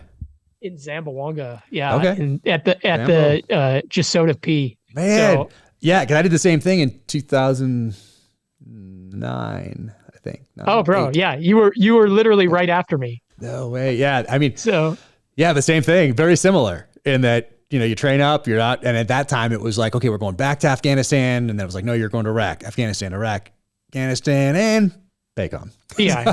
Yeah. So with all that experience, what I find. But actually, I made the best of it, and I learned a lot, and I read a ton. And I worked with the Filipino Marine general out there. That was and I took on the kind of role, him as my mentor, passing on because he'd been fighting in that Southern Island chain for his whole career. Totally. He was, at the time I thought he was super old, like 60. He was probably, he's probably like 50. I mean, he was older, I think. But I took on the, like, hey, I'm the student, you're the mentor type thing. And, we're going to help you as much as we can with our technical intelligence capabilities as we go through in these campaigns into the Southern Island chain and all that stuff. And I was on my own island. So I was the OIC of the island type thing. And it was actually, I got in the best shape of my life out there, just crossfitting it like a friggin' madman. And then supplementing that with like 1980s style, encyclopedia bodybuilding, Arnold style. So doing both because you have some time, built a range out there, put steel out there. So shooting all the time. And it was awesome. And the Army guys I was working with from 1st Special Forces Group were just awesome. Their warrant officer in particular, first name Dave, last initial L. But that warrant officer course that Army Special Forces guys go through is so tailored to that kind of an environment. Working a counterinsurgency campaign through a host nation force, that sort of a thing. So I learned a ton from him. We started getting like a competition as who could read the most counterinsurgency, history books and all that stuff and what we could apply. And so it ended up being a great experience. Primarily, and I thank my task unit commander for this, is that he let me get out of Zamboanga immediately and never go back. Like if it was brought up, like, hey, we should bring the OIC back here. Like he was fantastic. He came to my book signing this last May in Coronado. And I got to thank him again. Every time I see him, I thank him for that because he could easily have said, oh no, I want this guy to be back here in this talk and just do paperwork essentially. Totally, man. But I learned so much out there on that island and with the Philippine Marines and reading and working out. And it ended up being, I made the best of it, I guess. That was a very long way of saying I made the best of it. But what did you do out there? Was it a full 6 months you spent there?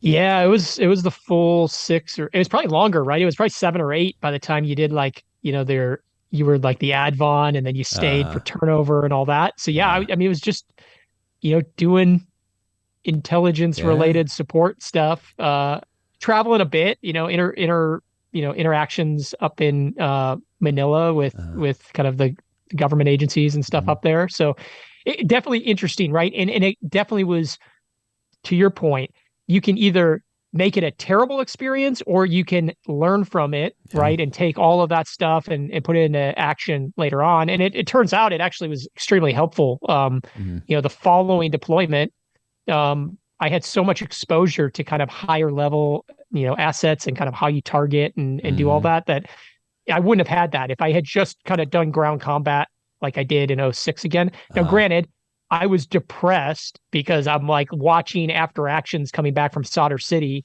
and all my buddies friends of mine that were with me at 3 were now doing basically unilateral operations in Solder. And it was just kind of crazy direct combat, or, urban combat. Yeah. I was like ready to punch out. I mean, I think I actually started the process with like a military transition headhunter at that point Oh, wow. on deployment, just because I was like, Yeah. and I'm glad. I mean, actually very thankful that I was like, you know what? I'm going to stick around. I mean, I want to do a platoon commander. Everybody says that you'll regret it if you don't. And 100%. I mean, like, I'm so fortunate that I rogered up. I went back to 3, Okay. and then ended up doing my platoon commander there, and it was phenomenal. I mean, we ended up getting sent to Ramadi initially, so I worked up with a platoon, went to Ramadi, totally different atmosphere compared to '06. So 2010 versus '06. I mean, my turnover ops were in the back of Hilux pickup trucks, unarmored. You wouldn't do that in '06. No. You probably would die. Yeah. So, and frankly, like we didn't take any contact on target until like my last operation in Iraq, before getting pulled to Afghanistan. So I did a couple months in Iraq with my platoon, and then got shifted to Afghanistan to take over a different platoon. And then Afghanistan at that time was kind of similar to Iraq in '06, right? I mean, it was not.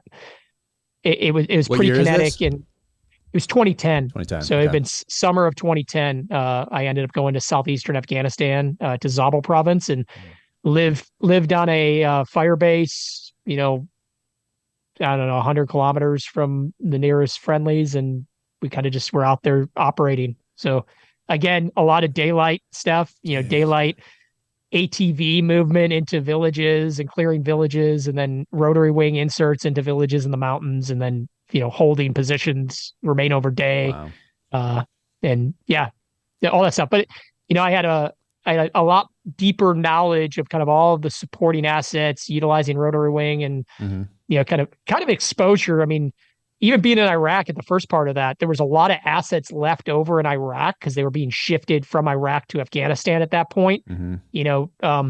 So things that you wouldn't have access to as a conventional soft unit, I had access to. So it was kind of like a ramped up FTX. I had like ISR, and I had fire support, and we were targeting, kind of using higher level resources.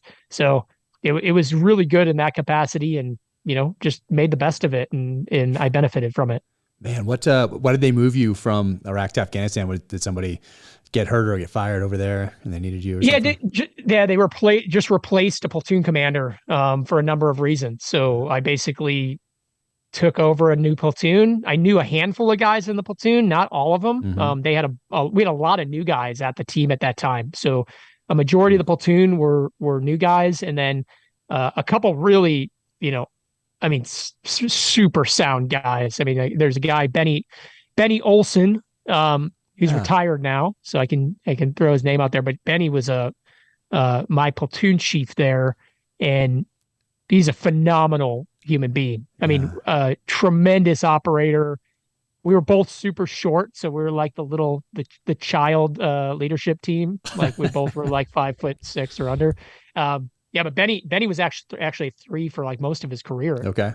And he had actually been in Ramadi in '06. So Benny was part of Jocko's troop in '06, and then he was in Afghanistan when I took over that platoon. So I had a very sound senior enlisted out there, and just kind of opened my ears and shut my mouth, listened to what the boys had to say, and kind of how we needed to affect change. And we did what we needed to do, and that deployment was awesome. I mean, very different than Iraq for sure, but lots of phenomenal experience over there. Are you working with Afghan security forces, or are you doing unilateral ops? What are you doing? No, all partnered operations. So they had an ANA, so Afghan National Army kind of compound, like next to us, next to our fire base, and then we had some like an Afghan police, like a local police force that we worked with. So we used to we'd do stuff with both of them. We'd have local police and army with us, and it very kind of the same thing, except we weren't using armor. We were using LTATVs, like Kawasaki Terexes, and doing stuff ground mobility from our fire base out probably 10, 15 clicks. Nice. And then everything else was rotary wing. Like you couldn't the IED threat was so heavy. Like they kind of bringing supplies into that fire base before I showed up. They had to like wreck her out. We had one of the MRAPs was like wrecked into the fire base and just left there because it got IED'd. Wow. Multiple ID strikes on the way in. So I think I was in armor one time on that entire deployment. Everything was either footborne, ATV borne, or rotary wing insert extract for the whole deployment. Wow. Jeez. And so you spent like 5 months over there. How long were you in Iraq before they picked you up and moved you over there? Yeah, it's probably a couple months in Iraq, and then 5 or 6 months in probably closer to 6 months total by the time we got relieved and ripped out of Afghanistan. Yeah. So was there all that summer. Jeez. And how did everybody do out there? Did everybody make it back? We were good all the way up to the last turnover op, and then we lost our sister platoon and the East Coast team platoon that was turning over with them. They had a Black Hawk go in. So high pinnacle insert kind of on high ground. We were doing, we were inserting people on high ground to kind of create overwatch and kind of supporting effort positions. And brown out as they kind of went in to kind of insert guys, and they couldn't, brown out, they lifted back off, and the Black Hawk caught, like basically smashed into the side of the mountain and tore the bird in half, killed everybody on board except for a single SEAL that was on. So a bunch of operators from the East Coast, and then Brendan Looney was AOIC kind of squad leader from our sister platoon, was killed. And yeah, that was a tough one, man. I've spoke openly about this. I didn't realize how impactful it was until probably I exited the military and realized that it kind of fucked me up. Brendan was a Naval Academy lacrosse player, badass operator, just like strong, smart, got along with all the boys, and, newly married, went to an all guys Catholic high school, DeMatha in like Baltimore, Maryland. Similar to me. I went to an all guys Catholic high school in Chicago, and I ended up flying. Yeah, my return from that deployment was on a hero flight with like 23 casemates with a couple of our boys, and then being with his family, right? Just kind of going back and doing that. So yeah, my reunion with my wife was like, 2 weeks after I had actually touched down. She came out for the funeral and all that, and we, then went back out west. But yeah, it was a rough one, unexpected. But I always say, like, the helicopters out there, like being on a rotary wing, insert and extract, especially in high altitude, was like super sketchy, right? I would much rather just been on the ground in direct combat than in some of those birds. And I'll tell you, like, the rotary wing pilots out there, amazing. Like Eagle Assault and Det 101 were the two units that we worked with predominantly. And the most badass pilots ever. Those guys would like strip helicopters down to like bare minimum in order to put more people on.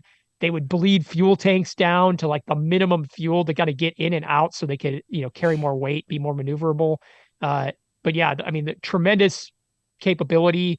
It's just sometimes, things happen, right? You're doing dangerous shit and, brown out and catching like an outcropping on the mountain. You can't do shit. And, the lift and the kind of the aerodynamics at altitude with a single prop Black Hawk, those things aren't designed to be flying like that at 10,000 feet. No. And, that kind of stuff happens. So yeah, unfortunately, yeah, we lost a bunch of guys. And and then I, took the placeholder at SQT, and we finally ended up crossing paths. Yeah, when you were over at command. that was the time. Oh man. And that flight back though, did you guys stop in Germany on the way back? Is it an initial stop in Germany and then home to the East Coast? yeah, we didn't even get off the plane. It was like a quick, hot refuel. They just had And another then crew jumped on to fly. another crew jumped on. I mean, and then I was probably I was so out of it. And like, yeah, we just literally from there and then back uh, to Delaware, I believe. I think we Dover. yeah, went into Dover first and, kind of they offloaded all the casements. And then from there, we ended up driving into Baltimore to kind of link up with the family and friends and stuff that they'd already been notified at that point. So we're just there to do whatever we could to support the family. Oh man, it's so tough. So you finish that up and get back west. And at this point, do you know that at what point do you know that you're gonna go to SQT and then exit? Like, are you thinking about exiting at this point, but you have some time left, or are you contemplating staying in and doing the troop commander bit and the XO and the ops and the CO, or what are you thinking at this point? Or you're like, hey, I've had a pretty good run here. I mean, you did Iraq 06, you got the experience in the PI to see that human side of things, and then you get Afghanistan. So you've had a solid run up to this point as far as experience goes. So what are you thinking? Yeah, so I mean, I think at the time I was ready to go to JOTC technically, and then I ended up getting shifted to SQT. It kind of was a placeholder for me to make some decisions, right?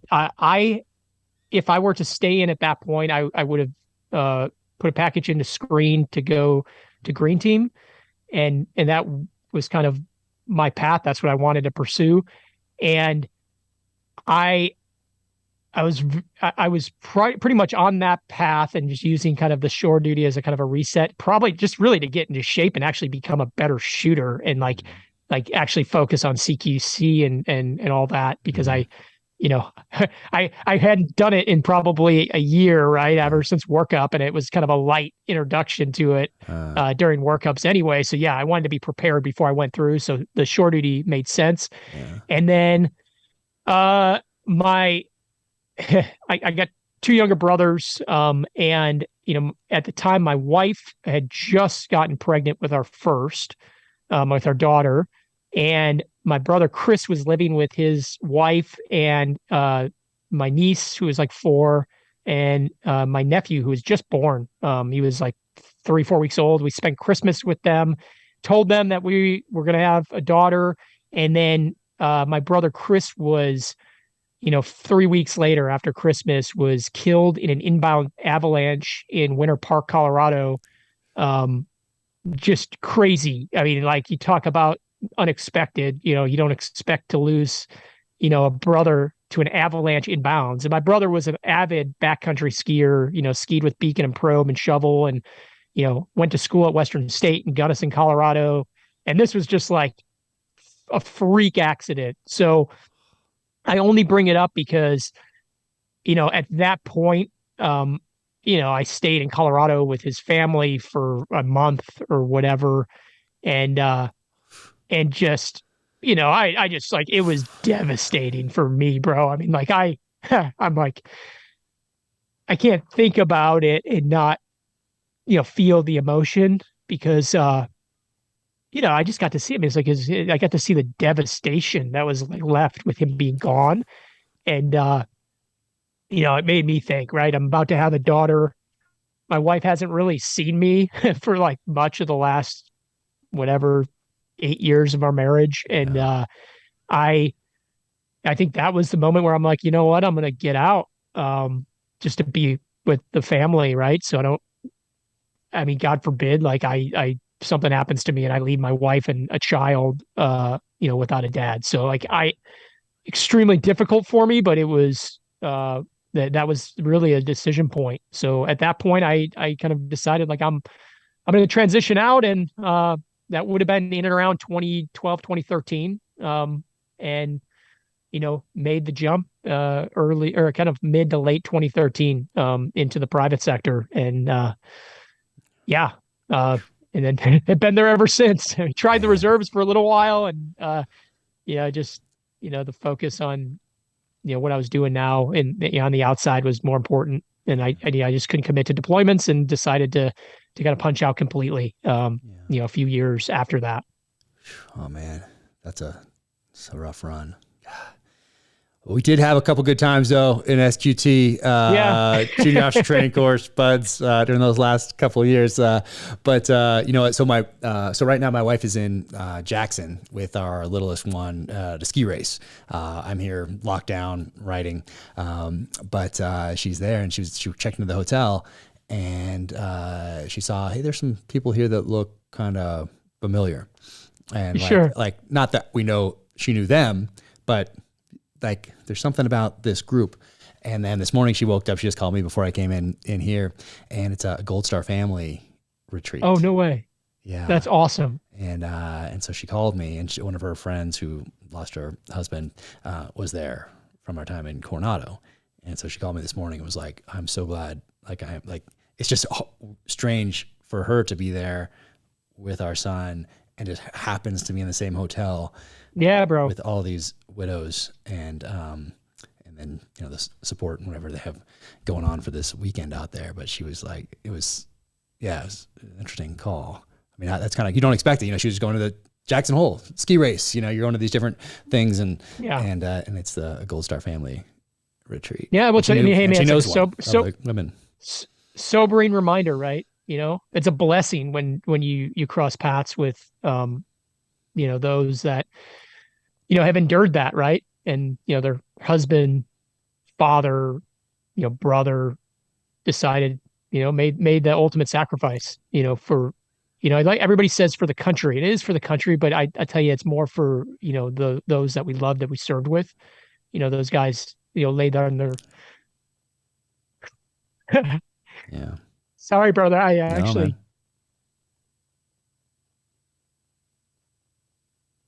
Yeah, it's tough. It's just such it's a sobering moment, but it's like right now is even like a sobering reminder, like for me, like I don't openly have these type of conversations, unless I'm catching up with an old friend, right? Or I'm on kind of a platform to share a bit. And just even talking about it, man, it's like it touches me because I'm capable. I'm here with my family, with my wife and my 2 kids and, my loved ones, because of the stuff that those guys did, and that sacrifice. And those families, it's the same type of devastation that I saw in the wake of my brother's death. They endure, the untenable. I love them for that. I love them for the suffering that they're willing to endure, so that we can live the lives that we have. And I can't thank them enough. So anytime I get to talk about it, right, it just comes up in conversation, or you interact with somebody that has endured that, it's a blessing. Yeah. Because it's a visceral reminder. I mean, case in point, like that the emotion comes from some place genuine, and it doesn't surface like that in a typical topic of conversation. Yeah.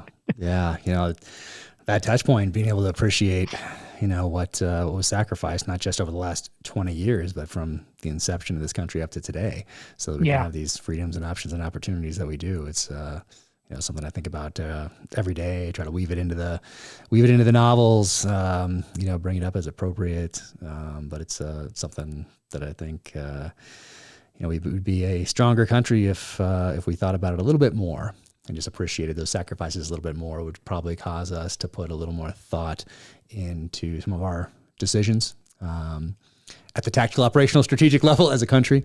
Totally. Because we have these freedoms for a reason. Bro. That's because people sacrificed everything for us.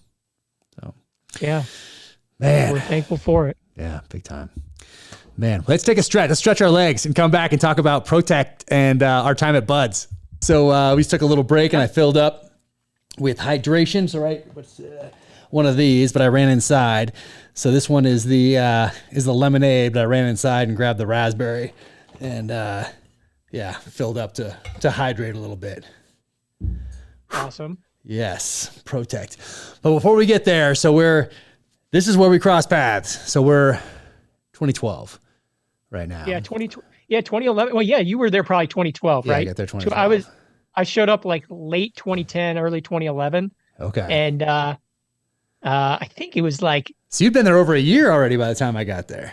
I was there for a little while, and like by the time Ooh. you showed up, I was kind of I had my brother I think passed at that point, and I was kind of on that track to transition, and then we spent a bunch of time hanging out in your office on the grinder. Yeah. So that was an interesting one. So buds, so I came back from the last deployment, took a breath, and was like, okay, time to get out. Family needs me. 3 kids, middle child with severe special needs. I've done, I think everything I've wanted to do in the SEAL teams essentially. And now creeping up on 20, time to get out. I think I was very honest about that too, but they still kept putting me on that track, to be a CO or whatever. So you're doing the ops job. You have to do an ops officer. For people listening, you have to be an ops officer, and then you have to do an XO, and then you're a CO, and in between you do staff jobs.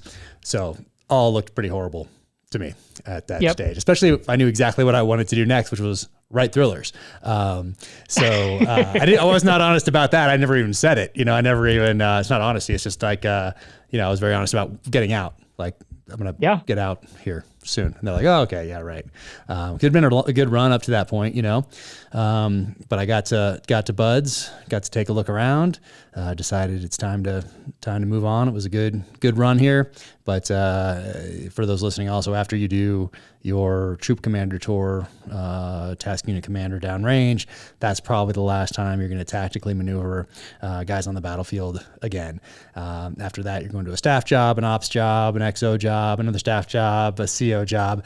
But by that point, now you have, let's say, 7, 8, 9, 10 years between your last tactical engagement and leading troops. So it's a SEAL team commanding officer. Sounds pretty impressive, but really you don't want one of those guys next to you going into a door because they decided to go out on an op with you because they haven't done anything in 10 years, So it was time to move on. But yeah, we got to hang out in the office there, the OPSO office on the grinder. Had some interesting leadership. Which the grinder doesn't even exist anymore. Bro. I know. I heard that. I forget who told me that, but it like just disappeared one day. Like they didn't even let anybody know it was happening really, right? Dude, I was so bummed. Like we had our Centennial Buds class reunion. So 347 was graduating, and I'm like all stoked to go back, and I realized that the entire grinder got demoed. Like I think demoed like everything. And then I think that graduation was actually at like the old SEAL Team 5 compound. They just like created, and I think that's where Buds has been temporarily. Like they moved it over to the old SEAL Team 5, 7 area. They have like frog feet on the ground and stuff. What would have been really cool? So bummed. If they had kind of let people know or something and somehow destroyed the grinder in a way that preserved the frog feet, totally. Taking them out and then auction them off for a charity or foundation or something. But like take them out. There's gotta be a way to do that, right? It's 2020. What is 2023 right now?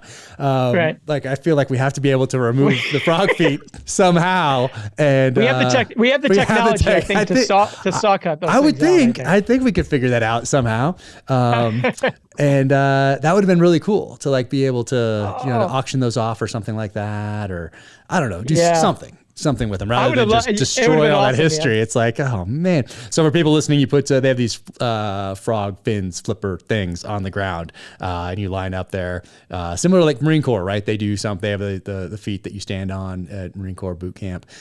Here in Buds, we had these flipper things on the ground. And that would have been really cool. Yeah, like little frog feet. Yeah.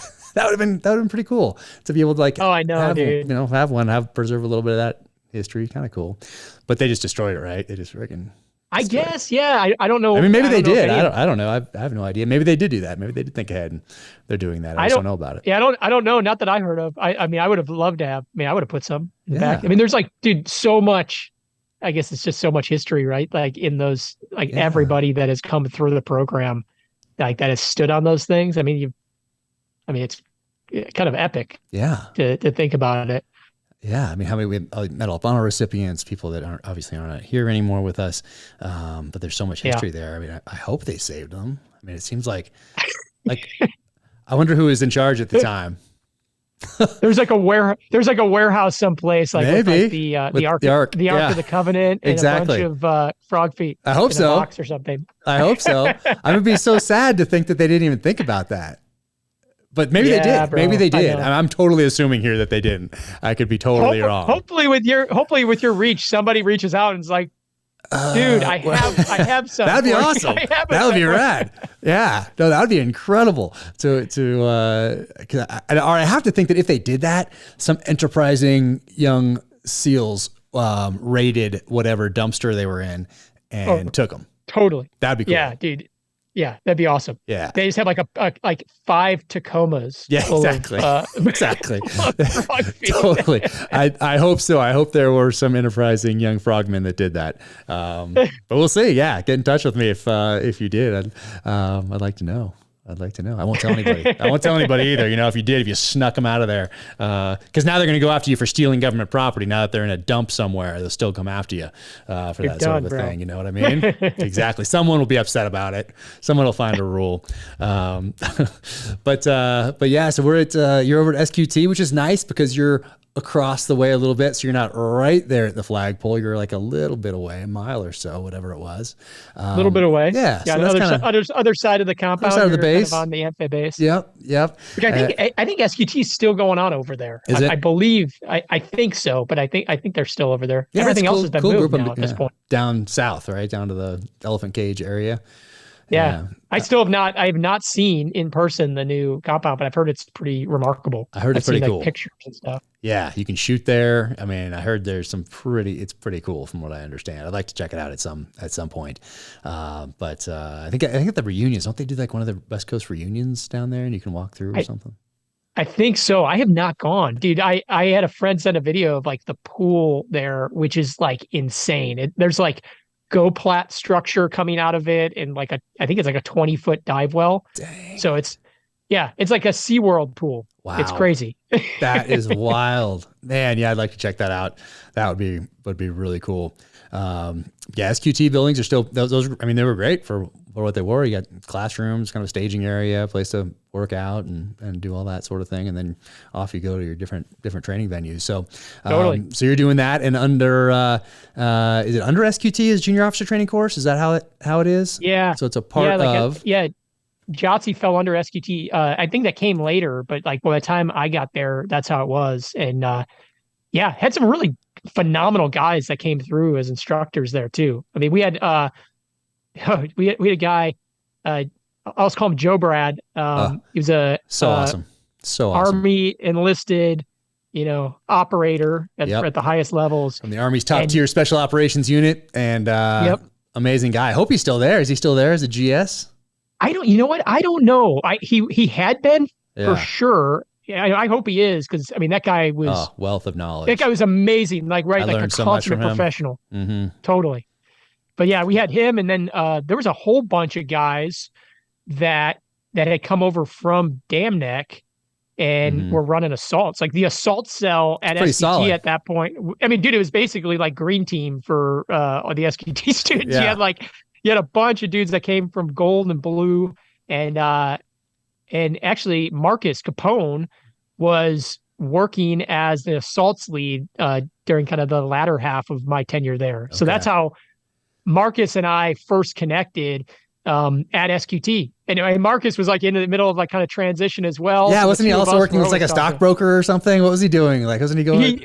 He was networking like heavily into that. Like, and ultimately, I think that was his first jump after he retired. He ended up going to work in kind of finance. Yeah. And then we lost touch for years, man. Like when I left SQT, and hadn't seen. I left. I went to grad school, and then got into commercial real estate brokerage, and I think I was at a SEAL fundraising event up in like LA, and like just crossed paths with Marcus. Hadn't seen him in years, and reconnected with him there. I mean, now Marcus and I are close friends. Again, like didn't realize how awesome. How much I valued friendship and the connections that I had from the teams until I didn't have it, and I was out and kind of alone and unafraid. But Marcus and I have become close friends, and Yeah, and he's doing some tremendous work on the nonprofit side through Veterans Exploring Treatment Solutions. Yeah, I want to talk to you. I definitely want to talk to you about that. But yeah, we're together at Buds when you make that, when you leave and go into commercial real estate and all that stuff. What is that journey like? How was it like leaving? Because I mean, from the outside looking in, it looked like you got out and just started crushing. But yeah, everybody thinks that, right? Yeah, I think we all think that, right? For like everybody. Well, like, I don't know. I mean, you see some people get out and you're like, ooh, bro. That was the other part. That was the other, that was the other good part about being at Buds, and being in that operations seat there, because everyone had to call if they wanted a tour. And I always tried to accommodate, I always accommodated everyone, whether I was allowed to or not. Just something I had to get a little more creative with, because I wanted to help everybody out, on the outside, and sometimes it helped them if they could bring their new boss by or whatever, just check it out. And totally. And that place, they're giving tours all the time. And those senior level officers are bringing people through, taking them to the range, letting them see Hell Week. And then all of a sudden when they get out, they're on, they're working for this person now that they just, took up to La Posta, let them shoot a ton of ammo, blew up all this stuff, saw Hell Week, all that stuff. And then, they fly off on their private plane after they sat in graduation. And now they're working for them as a, whatever in their business. It's like, that's interesting. Yeah. Well, I mean, great. And then they tell us, no, so-and-so can't come and do a tour. You know what I mean? And I was always like, sure. Oh, all right. Okay. They must've meant not today. But tomorrow's okay when they're gone, because I'm always going to hook up the guys, Dude, there's totally. I mean, some phenomenal opportunities for guys to get. I mean, I remember hosting or being kind of like the point for some meet and greet kind of dog and pony up at Nyland. Yeah. And, they all the guys that were running ranges as the range safety officers and OICs, were able to kind of connect with guys. And I think good. it bore fruit, right? Some of those guys end up finding follow-on mentors and opportunities to work for some of those same individuals, a year later, 2 years later. So yeah definitely. But some of that, I'm talking about more the person who does it at that level and then says no to some enlisted guy that gets out and has a job and wants to take their boss by or wants to take a family friend by or something like that, Oh yeah. That's 100%. Yeah. And so I always make that happen somehow. But I also saw how hard it is for a lot of people to leave that life behind. Mm-hmm. They're running and gunning one day and then the next day they're out essentially and stepping into something that they think they know, but maybe not really, because they haven't done a few months as an intern or whatever else to really see what this industry is all about. And maybe it's not really what they thought. And now they have regrets and all that sort of thing. So point being, I saw how hard it was for people to leave that life behind by all those phone calls that I would get. And that's why when I got out, I was like, okay, I think it's time to make a physical and psychological break with the military. And as much as I love Coronado, California, take off and head to the mountains with the family and raise them up here, raise the kids up here. But I got to see that, I could maybe conceptualize it beforehand, but in that seat, taking those calls and trying to help as many people as I could, I saw maybe it's better to, make a clean break. And at least for me, everybody's gonna have a different path, right? Everybody's gonna have a different path and it's gonna be a foundation. So I looked at it for me as, hey, this 20 years is a foundation upon which to build going forward. And it was a great run and I'm appreciative of everything. And so humbled to have been a part of such an amazing team. And then also I read my whole life and I prepped my whole life also for the next stage. I wasn't really thinking about it. I just knew that that's what I would do when I got out, but I didn't make any active, moves until that last year and a half in when I started writing the first book. Yeah. But I'm obviously studying warfare, have that experience downrange now, read all these thrillers my whole life, and have this experience in the SEAL teams and all that stuff. So I looked at it as a foundation upon which to build, just like anything in life. But for you, when you got out, I got to see it, cause I'm now, I got to zip over to be the OIC of the junior officer training course with Joe Brad, which was awesome. That was I one of my. forgot that. Yeah, I forgot that you ended up going over there. Yeah, because I left the OPSO position because they cycle you through, so you like get your box check or whatever as an officer or whatever. So I got my little eval, whatever, and so okay, now somebody else needs to come in and do that. So I couldn't get out of that seat fast enough. That was, I just being behind a desk was not my thing. As I sit here behind a desk, but in that stage, in that stage. But dude, you were what I didn't realize too, knowing you, how voracious of a reader you were and how well versed in history and military history you were. I think I like came over to your house one day and I was just like so blown away with like how intimately familiar you were with like all this military history. I'm like, dude, I feel like I am like inferior right now intellectually. Like I don't know any of this stuff. But yeah, I mean, dude, it was actually really impressive. So did you see all the books? Did you see all like the books or something on the bookshelf? I'm like, yeah, I saw books everywhere, and I like you the way you like I pointed at one, and you're like you actually not only recognized it, you could give me like a quick synopsis that was very like well thought out. I'm like, dude, this is amazing. So it was a dimension of you that I didn't even realize existed. So yeah, it makes all the sense in the world now that you sit here behind a desk, having authored the series. So it makes all the sense in the world now, brother. That was awesome. You and I just connected over there because we had we had some like, similar experiences downrange, I think, and just kind of the same. We're on the same page in a lot of ways, and we're dealing with some of the same people in leadership positions, and you gotta figure it out and make things happen and all that stuff. But it was great to get out of the ops officer seat and then into junior officer training course, because that was so cool, because now you're getting these junior officers as they're starting down this path. They've been pulled out of their class that they went through buds with. Now they're with you for, what was it, a month? Was it a 4 week? I can't remember right now. But I think it had been like 2 weeks, or not 2 weeks, 2 months. Was it 2 months? It was like okay, yeah, it was a good chunk. Yeah, it was a good chunk. And then their class went on to go to SEAL qualification training for 6 months. They would pop out, do their 2 months here at junior officer training course, and then jump in with the next class that would go into SEAL qualification training. So they have a new group to lead.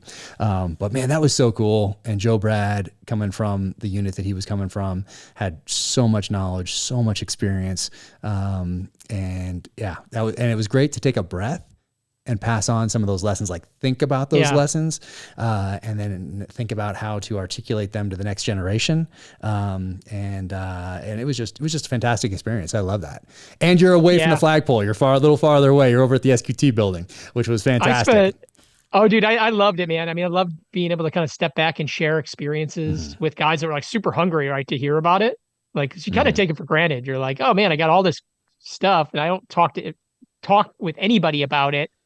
And then you have a bunch of like young, both officers and enlisted that are coming through SQT, and you can share like the latest lessons learned from your Afghan deployment, and kind of working in a joint environment and all this stuff. So it's like all great stuff that like, frankly, we had very little exposure to, as we were coming up as young officers. So I had zero. Yeah. So it was like all baptism by fire. Yeah, it was all baptism by fire. But it was cool. I got to put together a reading list, and which I still use today as part of a reading list section of my website. And that forms I pick one book from that military reading list that I put together, and I put one of those into my monthly reading list selections on my website every month. So good. But yeah, that was an incredible experience. I loved that. Loved being away from the flagpole, just having kind of you feel like you're part of a small team again, which was great. Working with great people. But that's when I got to see you transition out to the private sector, and I mean, it looked like you knew what you wanted to do. From my perspective, anyway, was like you were very clear about what you wanted to do, and you had a way to get there, and off you went to do it. So that's what it looked like from the outside. But inside, what are you feeling right now as you make that transition to the private sector? Well, yeah, I mean, I think I definitely was very methodical, right? I was approaching it from a pragmatic, very black and white, a monochromatic standpoint. Like, I'm going to identify like grad school, specific education to check a box to get me into an industry that I had kind of networked into, which was commercial brokerage and commercial real estate as a whole. Yeah. And, did my homework, interviewed, and did all that stuff. So yeah, I mean, I did approach it very methodically. it didn't realize it at the time, but I also wanted to kind of reinvent myself and prove that I could do something outside of being just a SEAL. Mm-hmm. And, went into kind of I would call like that transition kind of obscure and like atypical for a SEAL to transition into commercial real estate. Now, maybe it's a little bit more prevalent, with all the support structure Yeah. that exists out there for transition, right? Guys are being introduced to finance and real estate and tech and you name it that would be kind of non-existent career paths for a former SEAL officer. Right. But yeah, I just wanted to prove myself. I thought that was interesting.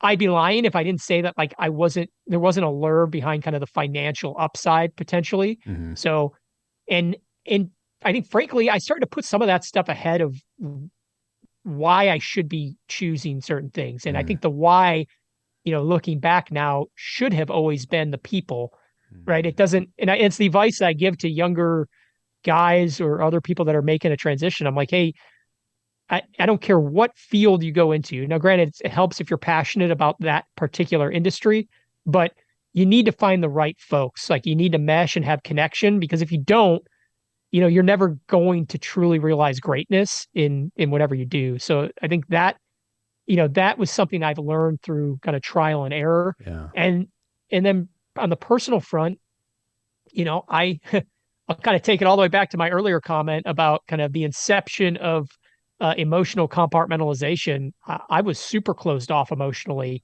And, at that point I had a daughter. I would later have a son in 2016, and I was not emotionally available for my family. And I was dissociating from kind of a lot of those issues by pouring myself into this new transition and kind of fabricating a new identity. And really trying to prove myself in that new kind of, unique, obscure industry. And still kind of ignoring the fact that, I got a lot of years of emotional compartmentalization, in the box, and I haven't addressed any of it. And, I think a lot of that stuff started to kind of percolate, probably 4 or 5 years post transition. Okay.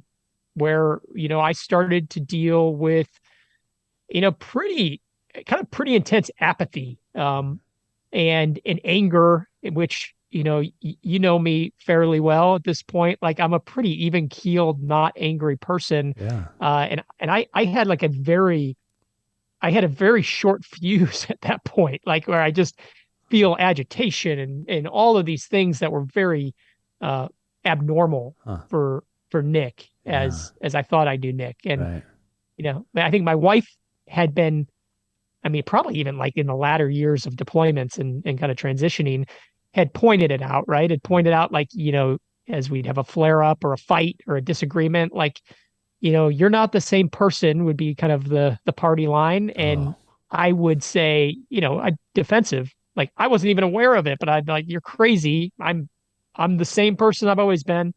I'm just doing a job, and now I'm doing a new job, and I'm, rationalizing all the reasons why I'm not present with the people that I should be present for now that I'm out of the military. And I came to grips with that stuff, in the midst of this kind of transition and, trying to find a new purpose and a new identity. And, I think what we're seeing now is, a lot of guys, a lot of veterans. And I can speak specifically from like the NavSof background. They're dealing with a lot of the same stuff, right? It is like kind of a loss of purpose and identity and all that, but it's all the emotional baggage and the emotional compartmentalization that allows us to be so effective as SEALs. Right. And it transcends the military. If you're an effective individual in a high stress profession, emotion typically just gets in the way, right? When, empathy and kind of emotional attachment and connection.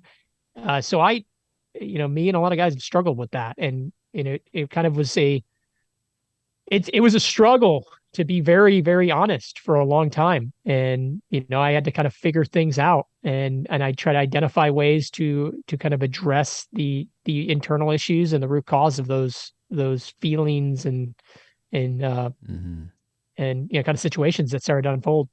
Man. Yeah, because that's exciting. I'd went over because you jumped in at a pretty high level in commercial real estate in San Diego.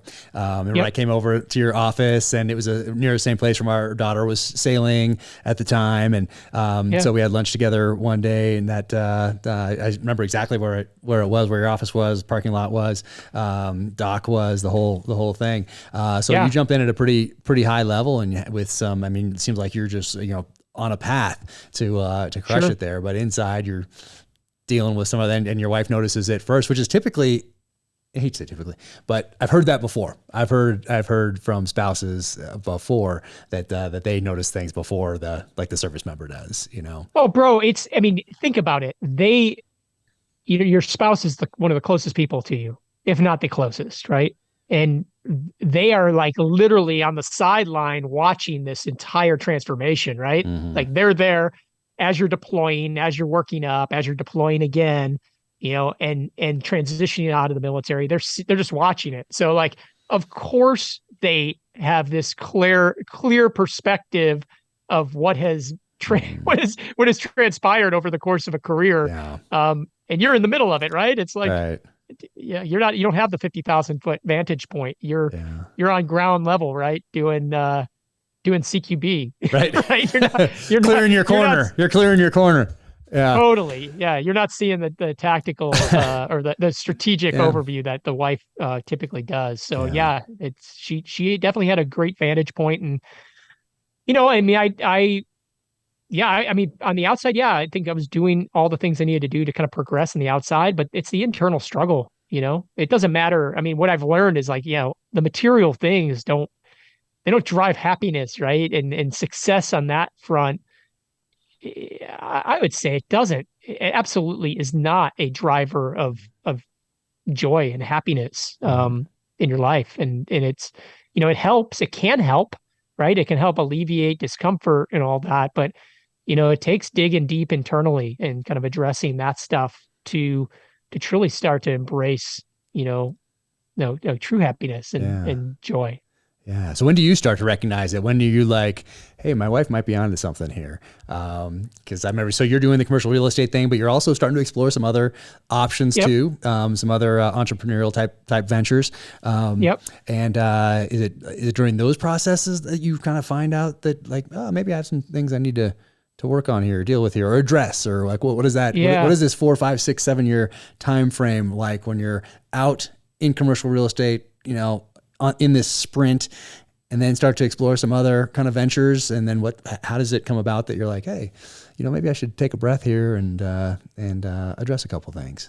Well, I think it was like I was running from it unknowingly by staying extremely busy, right? Like, running my career in brokerage, starting some CPG companies, and then trying to manage everything else. And I was so busy, I wasn't even aware until it didn't matter how busy I was. It got so bad that it just surfaced, right? Where I basically was incapacitated with apathy, and I had to address it. And I've shared that like I had a moment kind of, going to the climbing gym that I go to and just sitting in my car and just kind of being destitute, and calling my wife and actually telling her that I am lost right now. And like, and words don't properly frame kind of the destitution in the moment where I basically lost a luster for life. And I could have, kind of waved the white flag and kind of surrendered in the moment. But it wasn't in me, right? I was like, as much as I didn't think I had anything in me left to fight with, I started to just kind of make immediate steps, take one step towards something that may be a solution. And, in the moment it was, I'm going to go to a doctor, right? I'm going to go to a physician and just say, hey, I'm going to tell you how I'm feeling. I'm going to tell you kind of the deep, dark shit that I'm starting to kind of, have to face begrudgingly. and went through kind of blood work, sat with a doc, and they framed it as a kind of a major clinical depressive episode, which actually was surprising to me because I didn't frame it as, I wasn't expressing like sadness or, you know, you know, it was just like apathy. It was just like a lack of feeling as opposed to feeling sad. So that was a surprise. The path that a typical Western physician at that time wanted to put me on was antidepressants, or an antidepressant. So serotonin drug to be able to kind of pull me out of that. And, I had talked to friends that had, hey, granted, sometimes those things are great and they can be a godsend for people, and they definitely are a tool. But I've had friends that had very terrible experiences with them where, it only further flattened emotion and flattened their ability to kind of connect and empathize. So I sought some other alternatives. So I never picked the prescription up. Oh, you didn't do it? Never did. I was prescribed an antidepressant.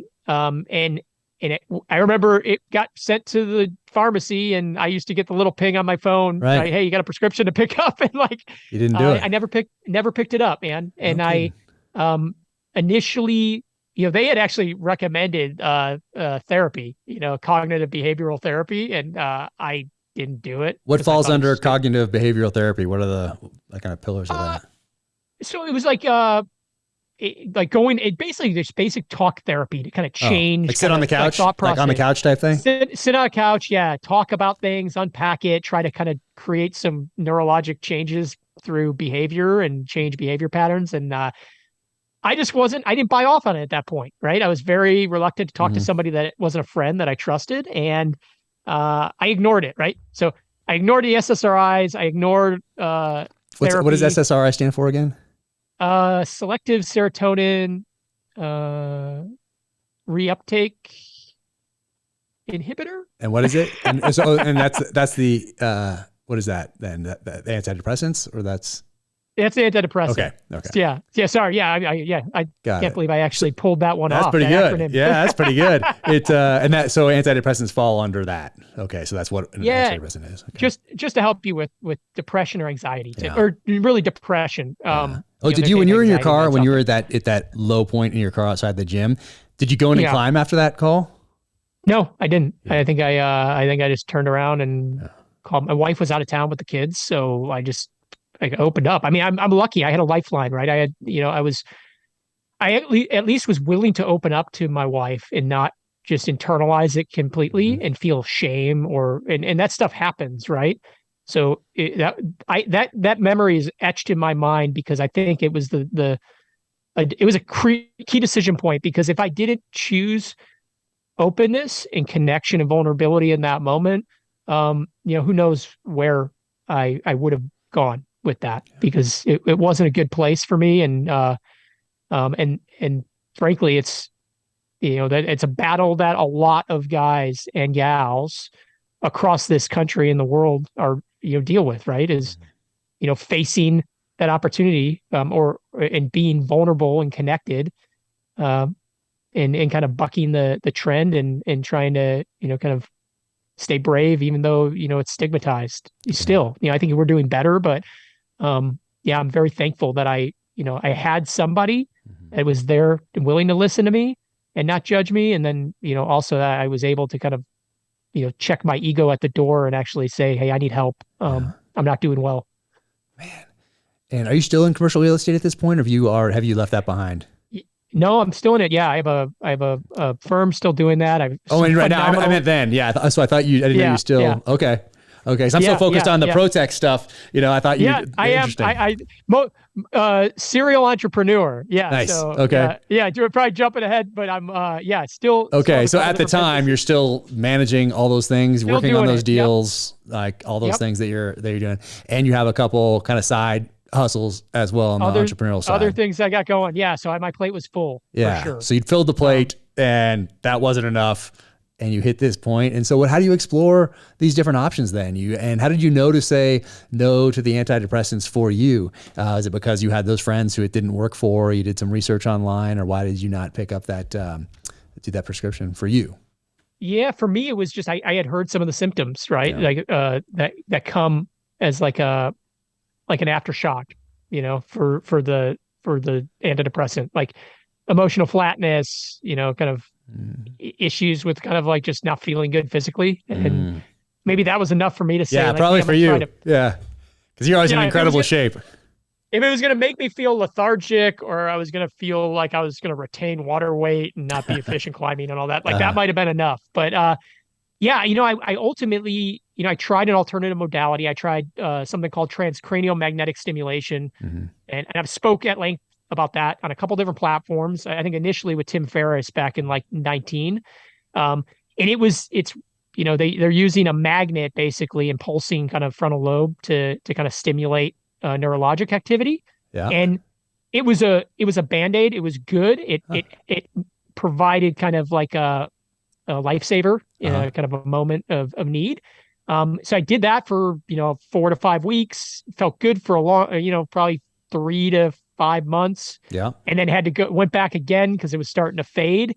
Hmm. And the second time through, it kind of faded and it just didn't work. And Yeah. and I kind of got, if honestly, at that point, I actually really was a little bit worse off because it kind of gave me hope and then kind of dashed my hopes. And I was kind of Uh, left with, I don't know what I'm going to do if I can't get this under control. okay. And yeah, so at that point I was, kind of struggling and kind of in limbo, trying to determine what the next step is going to be. Yeah. And, that led, ultimately to kind of cross. I mean, I started to connect with a handful of guys from the teams actually in the TMS clinic. There's a Okay. couple buddies that I had served with. So, Did you go to the you one know, that's right off the 5 freeway as you're heading north? There was like this one. one, there was one right there. Yeah. And then I went to one out in like kind of a little bit east of there in say like North County, San Diego. Okay. There was a couple folks doing it. And I crossed paths in the waiting room with a couple team guys that had Mhm. gotten out. And yeah, lo and behold, like maybe, the TMS wasn't actually the thing that made the difference in that moment. Is actually like connecting with some guys that I trusted, Yeah. and we were sharing, right? I mean, we had nothing to lose at that point, so Yeah. we're kind of very very vulnerable. You can't be like, hey, And what are you here for? Like you're there for the very yeah, similar nothing. things. Yeah. Yeah. Oh no, I'm Exactly. not here for the Right. brain magnet Yeah. therapy. I'm Uh-huh. here. They're doing another alternative Right. therapy for something not depression related. So Yeah. I think that connection, it kind of opened me up to kind of sharing for the first time. So I'm like, Mm. okay, you know what? This guy's awesome. I respect him as an operator and as a team guy. Mhm. Uh, and he's dealing with the same shit that I'm dealing with. Mhm. You know what? It kind of opened me up to kind of being vulnerable or being open to kind of talking about it and not being afraid of the judgment. Yeah. And yeah, I think that was actually a very pivotal moment. I mean, it's the power of connection, right? Wow. If you get connected and you retain connection in your life, it's kind of that magic tool that, kind of starts to catapult direction, regardless of what we're talking about. And Yeah. the the connection, and I guess the comfort that I had with vulnerability through connection in that moment is what led me to connect with a handful of other guys that I had met or known or served with in the SEAL teams. Mhm. And those guys, uh, individually at different moments over the next, I would say, 6 to 12 months, shared experiences that they had with psychedelics, Mhm. through nonprofit work that, Marcus Capone and his wife Amber Capone had kind of kicked off, and it was in its grassroots kind of infancy at that point. Okay. The rumor mill at that point, I think, was probably uh, Marcus and Amber are fundraising to have team guys go to Mexico to do drugs together. So that was probably the party line Yeah. at the moment. But for me, it was like I ran into old buddies and some guys a couple SEALs that like I deeply respected as operators. I mean, Mhm. one of which uh, was on the East Coast at that command for his entire career, an iconic operator. And I didn't even think he knew my name. I mean, I think I interfaced with him as like a platoon commander, taking my platoon through like an interop over Uh, at the command. And I saw him at a trade show, because I was doing some of the entrepreneurial stuff on the product side. And dude, thank God he opened up to me. I mean, as like he remembered my name, which I was like, wow. dude, I'm like, I mean, I don't get, star shock Yeah, or kind of starstruck. Yeah, enamored with starstruck with anybody. But somebody like that is I deeply respect. He's like the yeah, kind of SEAL that I wanted to be. right. I wanted to be an operator like him. I'd still tell him that if I saw him right now. And he remembered who I was. And I don't know how the hell we got on the topic of psychedelics, but he shared with me, shared his experience, and I'm thankful to this day for that vulnerability and that share because I'm like, I think in that moment before that, I'm like, I don't do drugs. I didn't even smoke cigarettes. I didn't dip. I probably had a drinking problem, but it wasn't kind of like completely out of control. But yeah, never. It wasn't even on my radar. And his story was not in a silo. I had 3 or 4 other friends, and then ultimately the close friend of mine that I referred to back from our '06 deployment, breacher, automatic weapons gunner, shared. I got to see a transformation in him, Wow. and yeah, a beautiful transformation, as in like I saw a version of him that I don't think I even knew before. Yeah. Like I knew him as a much more closed off, serious, kind of violent, could be violent, right? When violence is necessary type of a person. And I saw him light up. I saw a kind, caring, connected, happy person. Yeah. And I just wanted that, brother. Like I really wanted that. And I think at that moment that was what I needed. And I said, okay, sign me up, for crazy the crazy psychedelic experience. Wow. Did you talk to your wife about it, or did you decide you were going to do it regardless? Did you, cause I know people that have gone down and done the ayahuasca thing, so I know those guys who have gone down there and done that in the jungle thing with the guide and the Sure. guides you through your experience and the whole thing. And then know people that have also done it very controlled, environment. Yeah. So, I mean, it's remarkable, what it can do. And so how did you do it? How many people did you talk to that had done it before? And then, where did you do it, and what's that experience like? Yeah. I mean, so, it was all controlled, very professional, because it's, Veterans Exploring Treatment Solutions is now kind of like the pinnacle kind of nonprofit effort that's helping, on the research and political advocacy front, but then the grassroots support is providing, guys, former soft, an opportunity to go down and have a controlled peak psychedelic experience in a retreat setting. In Mexico? In Mexico, yeah, in Mexico, it's legal. I mean, we're making major headway in the United States right now with legalization, medical legalization, but we're still couple years off, at least for one modality. And the modalities that are being utilized, for a majority of the former soft, are different, probably a much longer path forward to legalization in the States. So yeah, done in Mexico, because of the legal status. And yeah, the 2 modalities utilized typically are ibogaine and 5-MeO DMT. So 2 pretty powerful psychedelics. And I mean, all psychedelics can be very powerful, right? I mean, like kind of the cautionary statement is like, do not underestimate them, because you don't want to. Yeah. It definitely is a serious excursion. It's one that I treat with a lot of respect and reverence. But how much research did you do on like after talking to people? Or did you go and do your own research? Did you get books or online, or you just how much research did you do before you got on that plane and went to Mexico for this experience? Yeah, I mean, I did some research. I had consulted with some other friends. I mean, I had these friends sharing their experience, and then, the organization as a whole does a tremendous job preparing guys and then supporting them the right way. Because, when you get in the realm of like psychedelics as a healing modality, you really have to look at the entirety of the experience. So, you're talking about therapeutic support via coaching prior to guided journal work, you kind of medical testing and all that, just to make sure that you're not getting any type of contraindications, health issues or other substances you may be on at the time. And then the retreat itself has therapeutic support on site. You have veterans typically that are there either as volunteers or part of the staff to kind of help, create a safe place where guys feel like they can trust the people that are working there.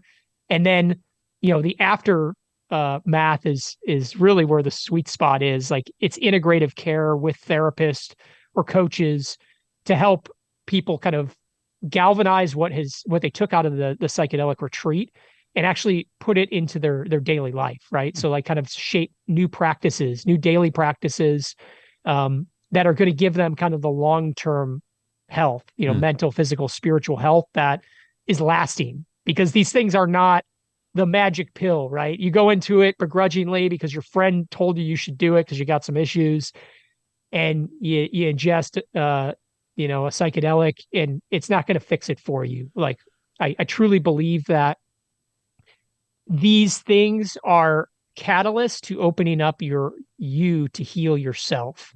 And, we're really good at, and we've programmed ourselves and been programmed by other people to kind of lock away the things that we're scared of or that threaten us, right? Kind of it's like the survival mechanism that's ingrained in who we are. And these things kind of open that gate, and they allow you to kind of face those things in a very productive way, and then kind of start addressing them and fixing them and kind of bettering those parts of you that need the help in kind of your daily life afterwards. So there's a very, very kind of methodical, programmatic approach. And it's I give Marcus and Amber a tremendous amount of credit, and I give the providers, that are out there down doing the work in Mexico and everywhere else, where veterans are actually seeking help. They're on the front lines, kind of helping guys, take control of their life and heal and become, kind of the productive, amazing human beings that this world needs. Because we're losing too many people to suicide. And I never was confronted with suicide until the last several years. I mean, I've had multiple friends take their life, and then a lot of other guys that I didn't know well in the teams, but know of, and it's not something that a decision anybody ever needs to make. And I think the work that's being done at vets and the work with psychedelics is, I think it's having a pivotal impact on this fight against veteran suicide. And hopefully it's going to transcend that, and it's going to open these opportunities up to the rest of the world, because mental health is not relegated to the veteran community, right? It's an issue that plagues our society, and especially in a society that's so busy and so distracted and so disconnected. Like, we need it now more than ever. Yeah. And I'm blessed. I feel very blessed to have been given the opportunity. Yeah. What was your workup before you go to Mexico? Like, what do you do for that prep? Like when you're in that pipeline to go down there and do this, and then do what you do on the backside of it, what do you do in the workup phase, and how long is it? Is it like a week before, a month before? What are you doing in the build up to get on that flight and head down? Yeah. So, I mean, it's evolved, right? And I was tapping into some personal resources as well. Like, Tim Ferriss has become a friend of mine. And I love Tim. Tim, love you. If you're listening to this, you're an amazing human being. And he actually was there for me when I first learned about this. I knew that he was kind of alive in the world of psychedelics and that renaissance. So I tapped him for just some, kind of friendly advice, and adhered to it. So his advice was meditation. I had never been a meditator. I had a really hard time with it initially. I think a lot of guys do if you've never tried it. So I really started a meditative practice. Journaling was a recommendation. I'm a terrible journaler still, but it's tough. Tim Ferriss, I've heard him go through his morning routine, and I've heard a few times, on his podcast. And my only thought is, this person must not have children. Like, you know what I mean? Like every morning you're shot out of a cannon with these three. Totally, it's friggin' dude. Chaos. To think like, oh, I can only imagine that what would happen if I told my wife, hey, I know when you're getting that getting up and getting the dog out and shoveling the snow and plowing the snow, and then making the breakfasts and making the lunches and getting the kids up and getting them dressed. And I just need to take a few minutes here, well, 20 probably, to meditate. And then I'm going to take about another 45 to journal. I'm going to make my special tea in this special way here as I'm contemplating, no way, like not happening. It's so hard, man. Not so happening. Difficult. Yeah, I struggled immensely, but meditation was a big part of it for me. I prioritized it, and it became a big part of it. I'm like, hey, I would never go into a combat deployment without working up, right? So it was truly training, and it was workup, to start addressing the inner me, right? Mm-hmm. Like, I had addressed the physical external me for my entire life. And frankly, I think my brain was atrophied, and my kind of, my ability to kind of address kind of the subconscious and kind of my true self was atrophied. So that meditation was critical. Was definitely at that point talking to a therapist, and felt like that was very, very constructive. Yeah. And then, got some tips and like breath work, just kind of some basic breath work, like 4-7-8 type breathing, like box breathing. Mm-hmm. And those were all like little tools that I knew I could lean on during like a pretty big psychedelic experience, because Ibogaine, which is very obscure as a psychedelic, it's actually classified as an oneirogen, which is a dream producing compound.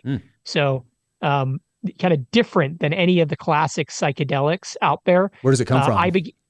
So it comes from there's a number of plants that have that ibogaine alkaloid in them, but Iboga tabernath is a shrub from equatorial Africa, Gabon specifically, and it comes from the root bark of the shrub. And the Bwiti people in Gabon have actually been using it for eons as a rite of passage. Yeah. And it's truly a rite of passage, brother. Like it produces ibogaine it can be taken in concentrate form, or you can take iboga root bark.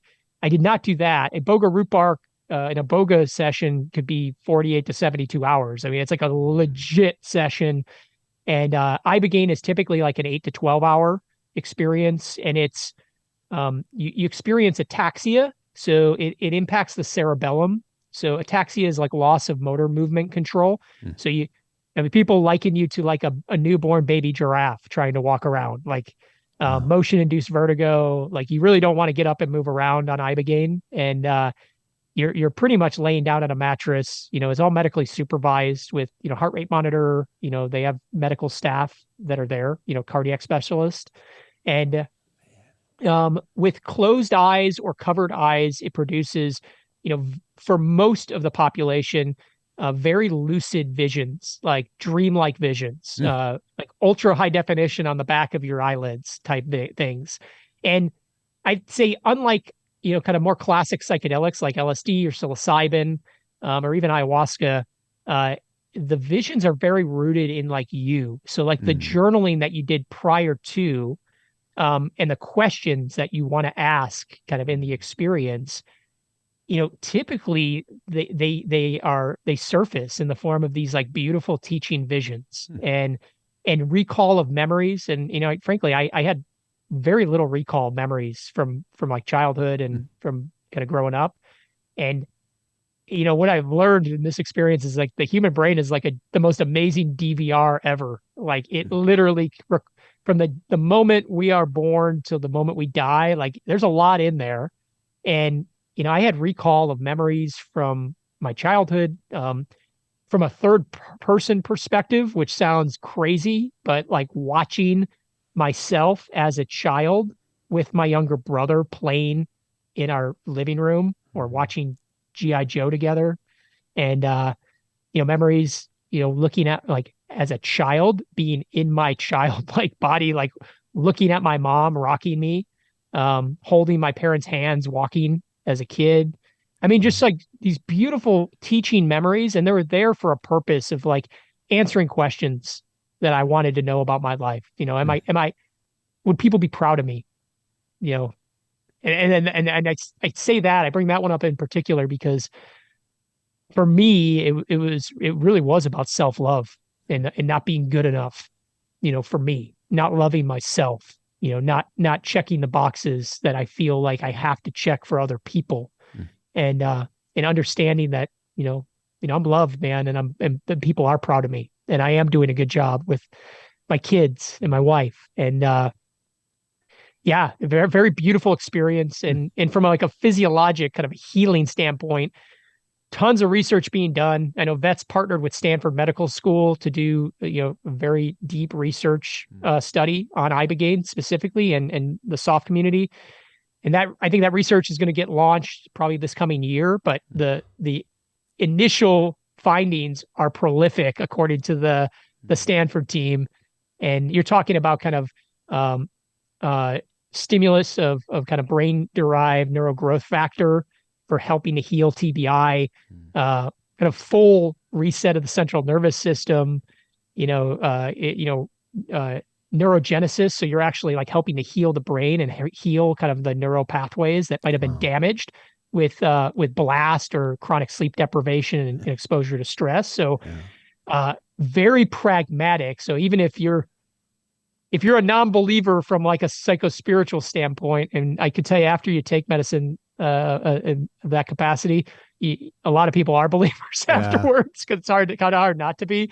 But even just for the physical healing benefits, I mean, I have had friends that have come off all of their opiates, all of their anti-anxiety and sleep meds, friends that were addicted to alcohol and hardcore opiates like heroin, and have found sobriety. Ibogaine is one of the most prolific addiction disruptors that exists. I mean, I wasn't a heroin addict or anything like that, but I've heard stories about people strung out on heroin for 20 years coming through and having clarity as if they've been sober for 3 months afterwards.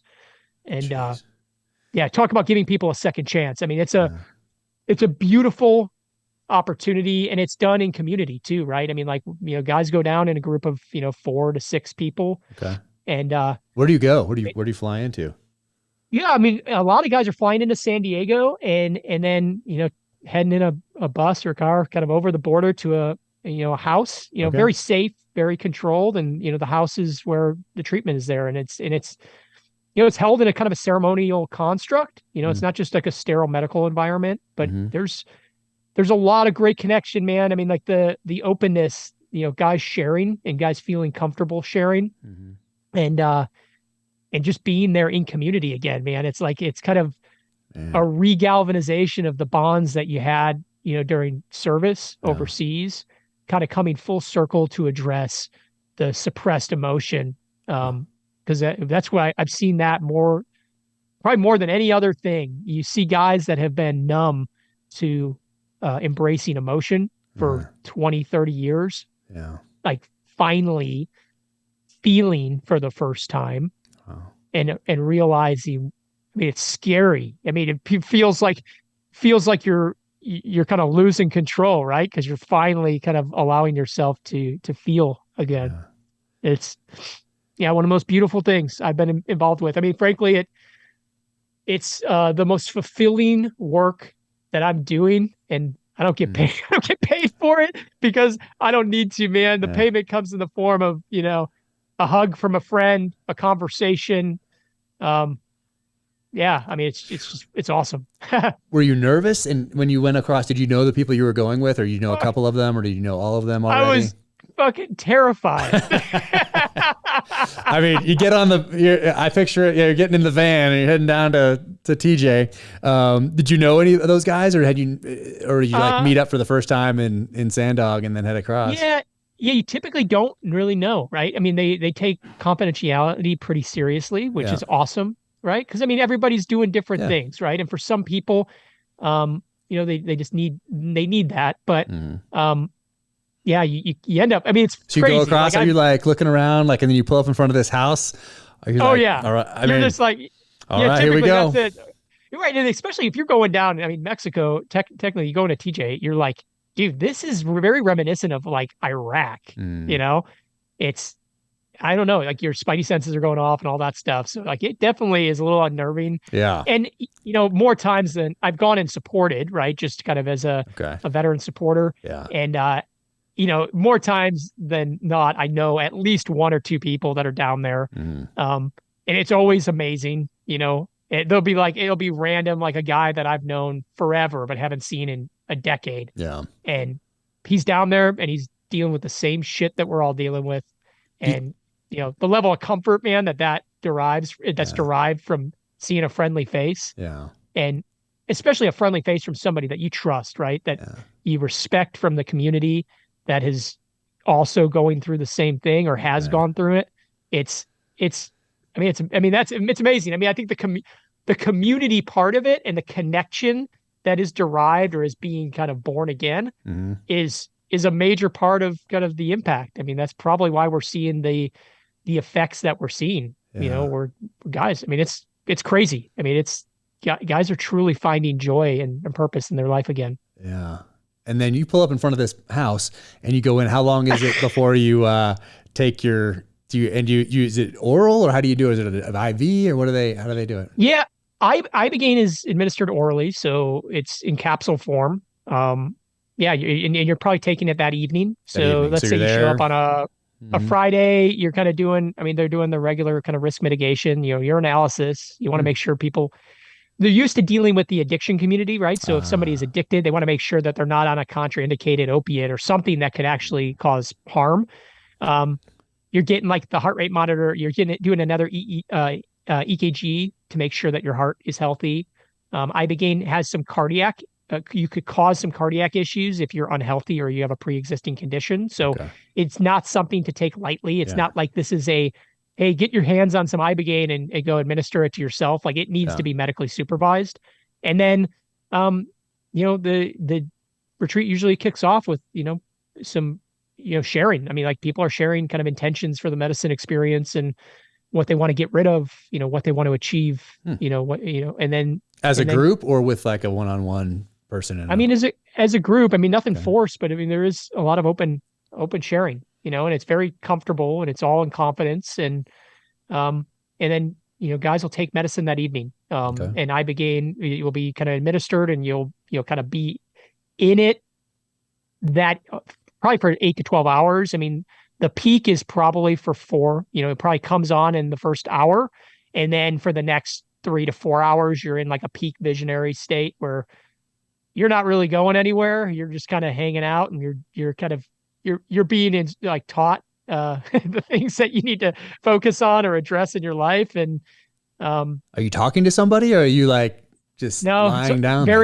It's you look at the room of guys on Ibogaine and it's so you're all in the room together for the whole thing.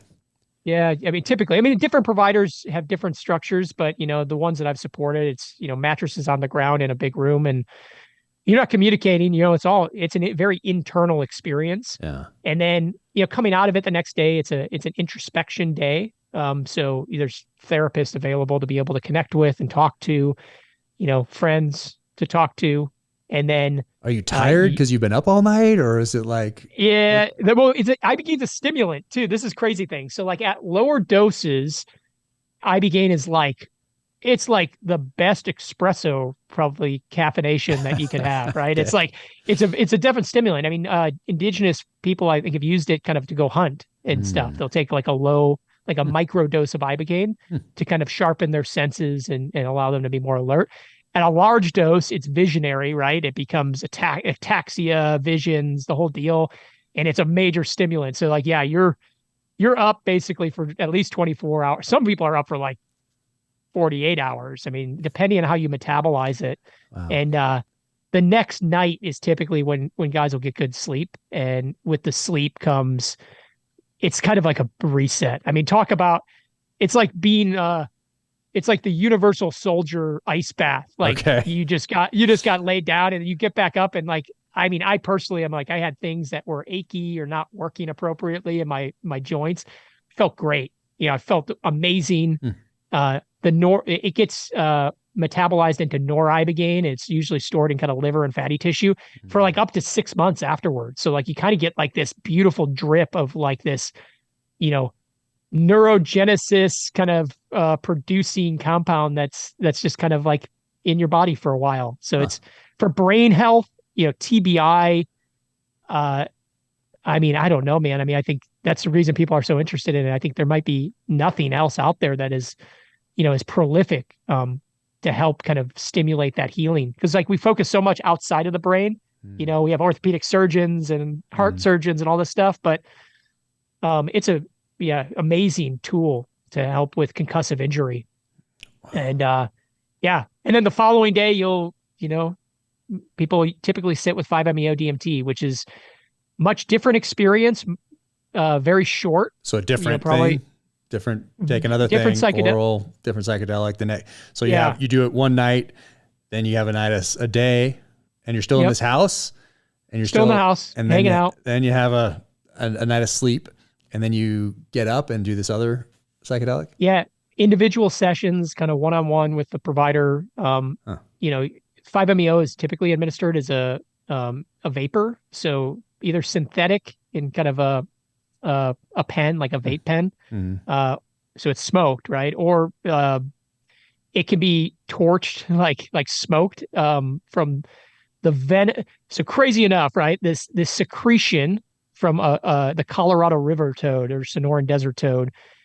These little guys hibernate for most of the year, and they go into kind of this meditative state underground, and they produce this venom, this toxin in these glands. And part of that is, I mean, there's a bunch of alkaloids like bufotenine and a couple other things, but 5-MeO DMT is one of them.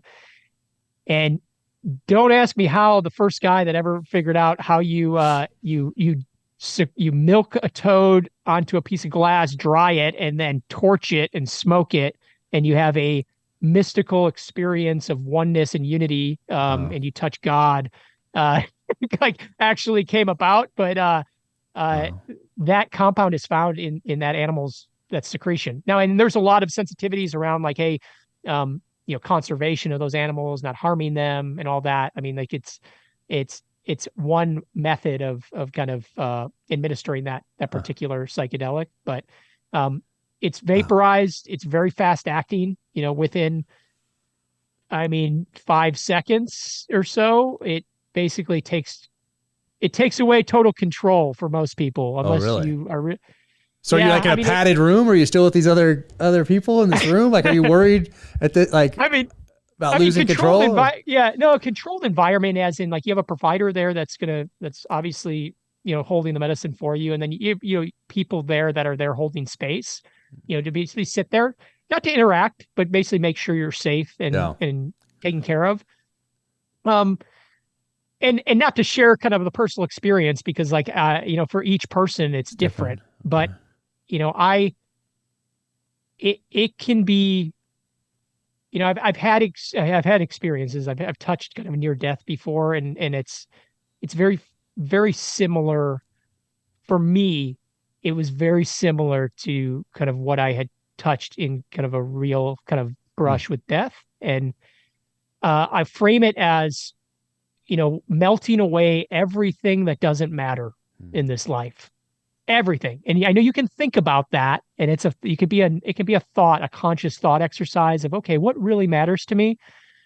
But it truly melts everything away. And, a lot of guys, and this may sound very cliche, very Hallmark card-esque, but like it ends up being like love, like all about love. Like, and in that experience, I could tell you from personal experience that like I walk away understanding that love is the universal truth, and whoever made that up is absolutely right. And trying to find that in your life, it ends up being a pretty powerful tool, and you feel it viscerally, brother. Like it is not for the light of heart. Like it literally like evaporates all all sense of I, and you are just being with this very, very stark realization that, that love is pretty much all that matters. Wow. And guys have very cathartic experiences. It can be very challenging, as can I again. That's why you have therapists there to help you kind of work through it. And frankly, I think you have friends that have been through it that can help you work through it. And one of the biggest honors I've personally had is, either being there on site to support or at least being, I live in San Diego with my family. So, to be a resource, to be there for guys coming back that, that want to connect. And, really amazing and beautiful time spent with guys, some guys that I didn't even really know that well. I've heard of, maybe that were like kind of legendary from our community that, have gone through, and to share time with them in this like rebirth and reawakening is like, probably nothing more valuable. I mean, outside of like my kids and my wife, pretty remarkable experience, dude. I just feel blessed to be a small part of it. And fills me with a lot of love. Man. What's the ride back to San Diego like? You get back in the van. Oh, bro. What's that like? Are you like, what's up, dude? I mean, for most of the guys, it's like, I mean, after the second experience, the two are kind of, they are very perfect in kind of conjunction, because Ibogaine can be a very like leveling, like, oh man, this is heavy. Because you're like dealing with some shit. A lot of guys are dealing with, I mean, it can be combat related stuff, but a lot of it is like just early childhood stuff, dude. Just like, I think a lot of guys from our community are like, we have this innate ability to compartmentalize emotion really well. Well, how did we get there? Typically, it's because we learned how to compartmentalize emotion really well because we dealt with adversity early in life. And that adversity early on in life has given us this like superpower to become like binary tools to perform at a very high level under stress. So Ibogaine can unleash some major shit, and it can be heavy. 5-MeO is typically kind of an end cap, and it really kind of shows people what reality is, and allows them to kind of like start to like embed some of like the beauty of the experience. And I on the way back, I mean, typically guys are just like all smiles. I mean, there's a physical difference from the ride in to the ride back. Oh, yeah. The ride in is like, guys, like uncomfortable shop talk. I mean, a lot of talk. I mean, it's crazy. A lot of talk about like, oh yeah, man, I remember on that deployment and whatever. And they want you like, don't talk about shop. You're like prepping for like a very pivotal, life-changing experience. Like, just don't do that. But very, very like reserved. Obviously people are, if they're not nervous, they're lying. Guys are typically like, I'm scared shitless. Like, dude, I've had friends that have like faced like serious shit overseas with me, and they tell me like, yeah, dude, it's the real deal. Like, stand by. I feel like you're headed to a target. Yeah. Right. Yeah. So like coming home, it's like kind of a different, it's just people are happy. I mean, you can look at people's eyes and it's amazing, man. I mean, there is a significant difference in and again, hard to put it into words. Yeah. The way that people's eyes look after coming back, and not from like a stone standpoint or a dilated pupil standpoint. There's like a brightness to people's eyes and their faces and their, I mean, dude, you can tell, man, right? Like there's people are producing AI, right? That read facial expressions and eye expressions and all that stuff. And they can tell if someone's lying or if they're, happy or sad or suicidal. And, dude, the lightness and brightness that you see, I mean, it's like like 3 decades of weight has been lifted off of their heart. Man. And, guys are better for it, man. I mean, it gave me my life back. And, the number of friends from our community that feel the same way and have taken their life back and are living, joyful lives is too many to count at this point. Wow. So what is, when you walked in the door, when you get home, and you drive up to the house and walk in, is your wife there kind of like, what? Yeah. What's walking back in this door? We had dinner with my wife and I had dinner with some friends the other night, and they actually asked that question to her because I always sit back and just listen. I shut my mouth and listen. She said that when I came back, and obviously she's like, she didn't know what to expect. Yeah. Am I going to be a different person for the worse or whatever? She describes it as she got the person that she started dating in high school back again. And she describes me from high school, and I have a hard time remembering myself this way. as a loving, compassionate, caring, happy individual. Like very like, I mean, I guess you'd say like very touchy feely. Like I used to tell her like how much I loved her, and like, I mean, it's embarrassing to a certain degree. I mean, I guess I'm not embarrassed anymore, but like, I used to leave like voicemails, answering machine messages. I'm dating myself, on her home answering machine. And it were like professions of love as we were dating. It's like a high school senior. That's great. And guess what? When they play that on answering machines, it wasn't private. It's like she pressed the play button, the whole house, all of her sisters, her mom and dad heard it. And like, but dude, I forgot about that shit. Like I didn't even remember being that version of myself. Yeah. And yeah, man, I mean, that's probably the best testimonial for this stuff is, my wife feels like she has me back. The way that the person she fell in love with. Oh man. 20 plus years ago. That's awesome. That is awesome. Did you hear of anybody having the opposite experience, like before you went down, or even now, like not having a good one that made you either kind of question going down, be a little more nervous about going down, or take a little more caution or look into it a little more? Like, does anyone have, not the physical side, the heart pre-existing condition, or have be on some other drug or whatever else, but does anyone ever have not a positive experience from going to do this? Oh yeah, I'd say a lot of people do. But it's crazy. Tough experience, difficult experience is not synonymous with a bad experience, in my opinion. So bad would be that there's no change enacted. There's nothing that has come from it. It could be weeks, months. It could be years later. But in the moment, oh yeah, I mean, I've supported friends that did not have a pleasant experience, and it's not just the physical side effects. I mean, like people can purge, like vomit and stuff on Ibogaine because it can get pretty gnarly. But just from like the intensity of the emotion that you experience. I mean, there's friends that have dealt with like kind of early childhood abuse that was suppressed. There's a lot of guys struggle with a release or a relinquishing of control. We are controlling individuals generally from our community. We like to retain control. That's good to a certain point, but guys will hold on with a death grip in some of these experiences. Yeah, and I can see that. And it's hard. Like you can't. It's one thing to say, "Hey, man," like this is the advice that I've heard some people. All you got to do is let go. Yeah, you know what? You can't just let go. It's not something that you're not consciously there to say, let go.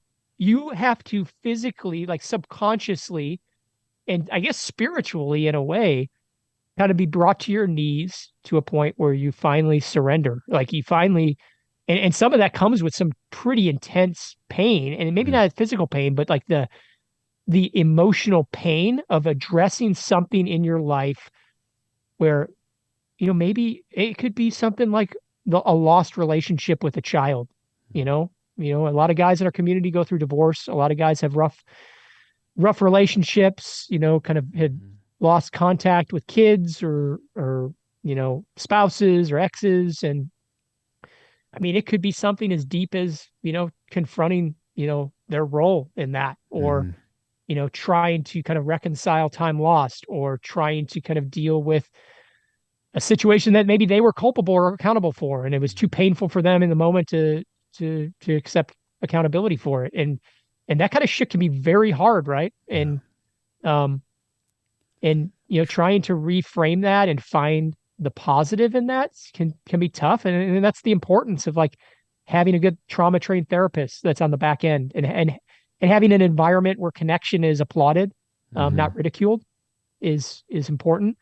But I tell you, yeah, I mean, a lot of tough, difficult experiences, but I don't know, man, I don't know if I've ever would frame any of the experiences for people that have shared with me as bad. Because even the toughest ones, I watch people flourish, So even the quote, like the tough experiences down there, end up being healthy for them mentally. Oh yeah. Yeah, health, definitely. I mean, like, so I guess if that's you're more my talking about, question. Like, are any of these things, do you have any experience with any of these being unhealthy in the long term? I mean, there's probably, there probably are instances out there. So I Yeah. never would kind Right. of say it, I mean, as a cautionary measure. Like, Mm-hmm. this is a serious endeavor, right? Mm-hmm. This is not recreational. You're not going down to take Ibogaine and smoke Woo. 5-MeO DMT Mm-hmm. because you just want to go do something. Um, yeah, I'd say that, people they probably have tough experiences, but I think the difficult nature, I mean, hey, look at our upbringing in the SEAL community, right? The selection process. Mm-hmm. You go through a terrible thing to galvanize crazy commitment and bonds Mm-hmm. and a sense of fraternity and love that is incalculable. And you have to kind of have to touch darkness and touch deep adversity to feel growth. And I think the adversity that you feel in confronting the deepest fears uh, that you have, that you don't even know you're not confronting, it drives growth like nothing else I've ever seen or experienced in my entire life. And it's a blessing. And I think other people would flame. There's other people that had gnarly, tough experiences that frame it as like, I needed that. Yeah. Like, that sucked.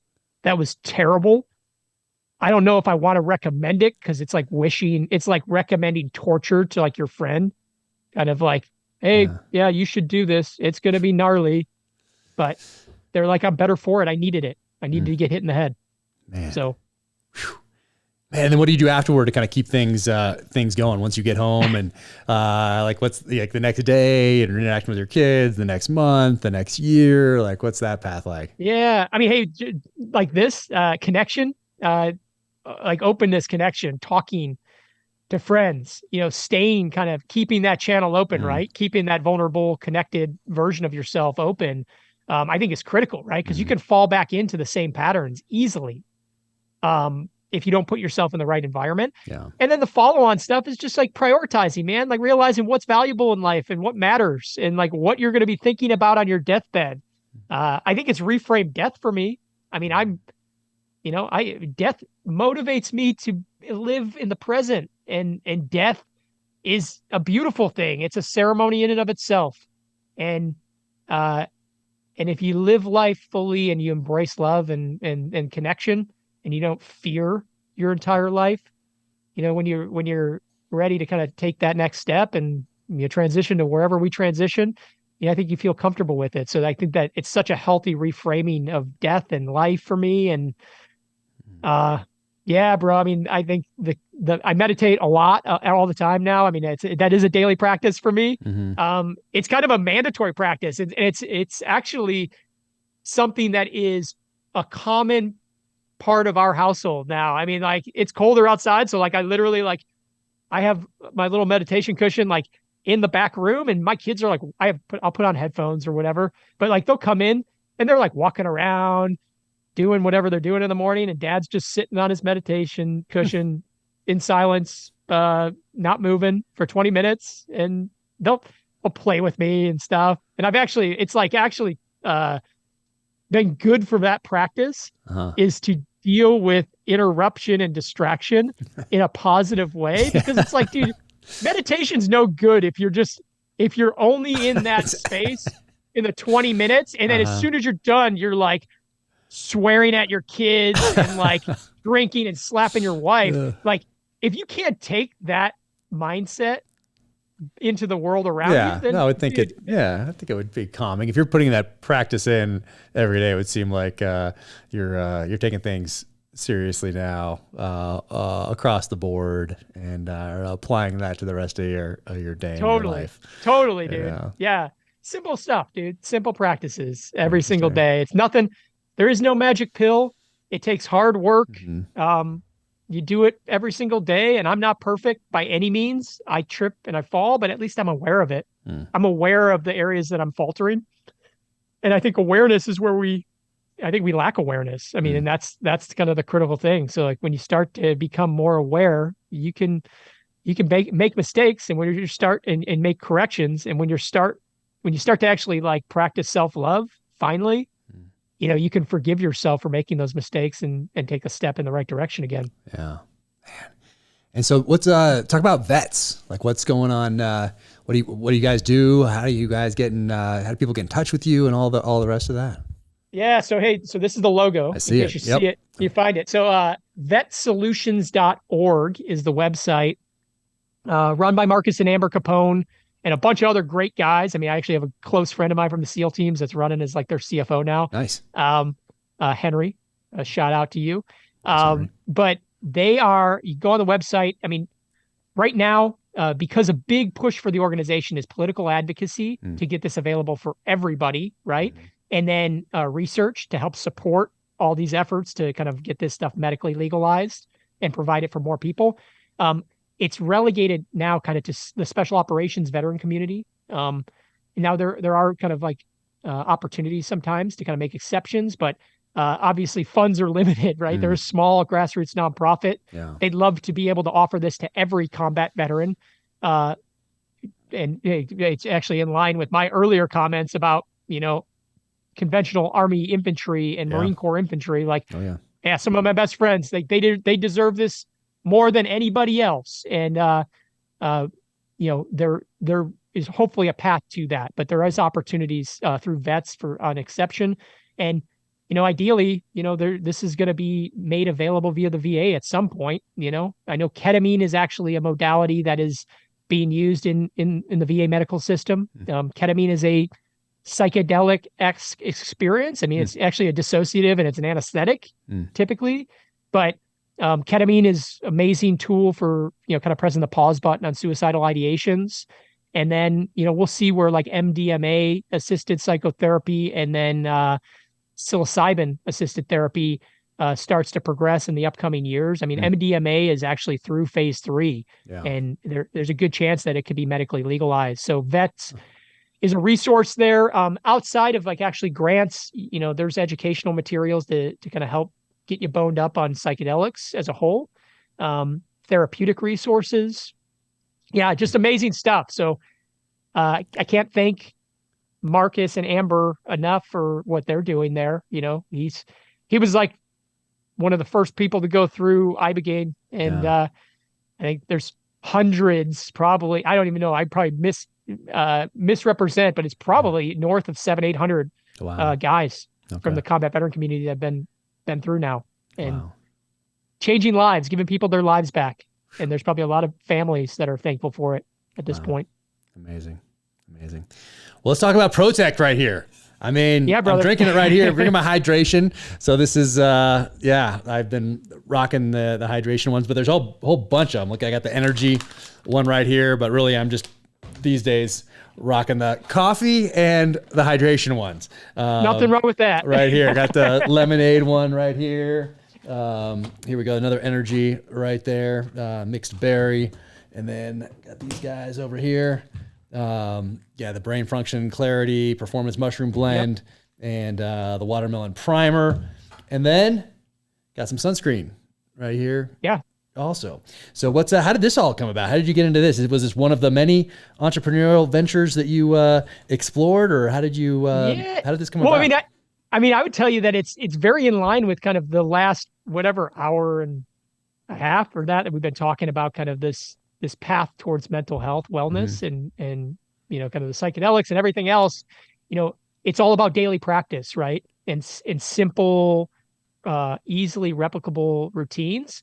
And the genesis of Protekt was really to give people tools to galvanize simple routines in their life. And the two kind of routines, you asked, like, what did I do afterwards, long tail, to really keep the change that was catalyzed through the psychedelics.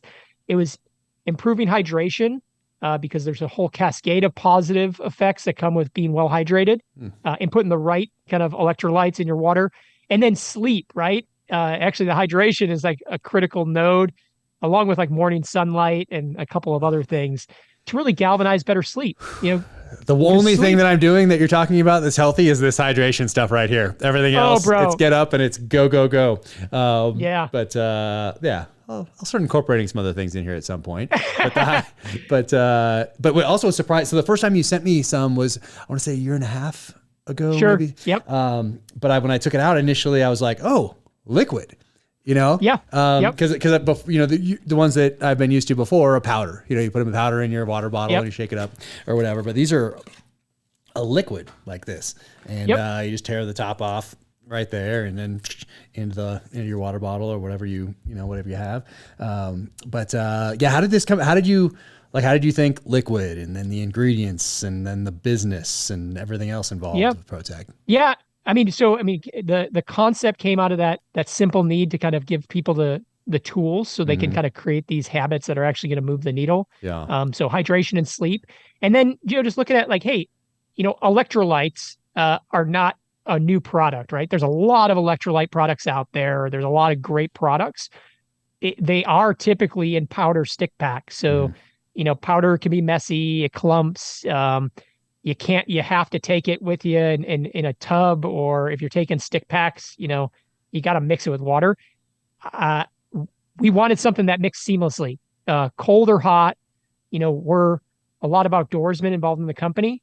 And time spent outside, trying to give people a very simple, effective solution to be able to throw in their pocket. Yeah. So if it's, you can take it, you're carrying a bladder or some bottles on your person. If you're out, doing a long burn endurance activity, you're camping, fishing, hunting, you can throw these stick packs that are liquid in a pocket. And, if you need electrolytes, you can put the right electrolytes in your system. Yeah. You can just... and dude, you could do it. It's the electrolytes are tougher. I mean, frankly, the energy, granted, we want people putting them in water because the improved hydration is. I didn't thought of doing it just like, by itself. That'd be pretty powerful, I think, right? Pretty powerful, but you can do it if you need to. I mean, I think it's actually a pretty effective delivery system for the energy. Okay. And the energy is a super clean caffeine. So it's not synthetic. It's like derived from organic green coffee bean. So it gives you like it's a really even kind of well-metered caffeination. And like, I mean, everybody on the team will be like, Nick, shut your mouth. Don't tell people to slam these things. But like, I love it. Like, dude, my car right now, like if you went into my SUV, like I literally have like 5 stick packs of energy, just like in the center console. And like, before I go climb, like caffeine is like the #1 performance enhancing drug for like physical performance. Talk about like, if I had to pick one tool for like my climbing, it would be actually it's like Protekt Energy stick pack right now. Like I don't take it until I'm like warmed up and ready to start like pulling really hard on a boulder problem. And it focuses me, I feel energetic and like kind of the focus and the muscle coordination is critical. So talk about like getting your brain firing. I mean, I know you can attest to it. I mean, being an author, right? Like getting your brain firing and having that creativity in that, it's important.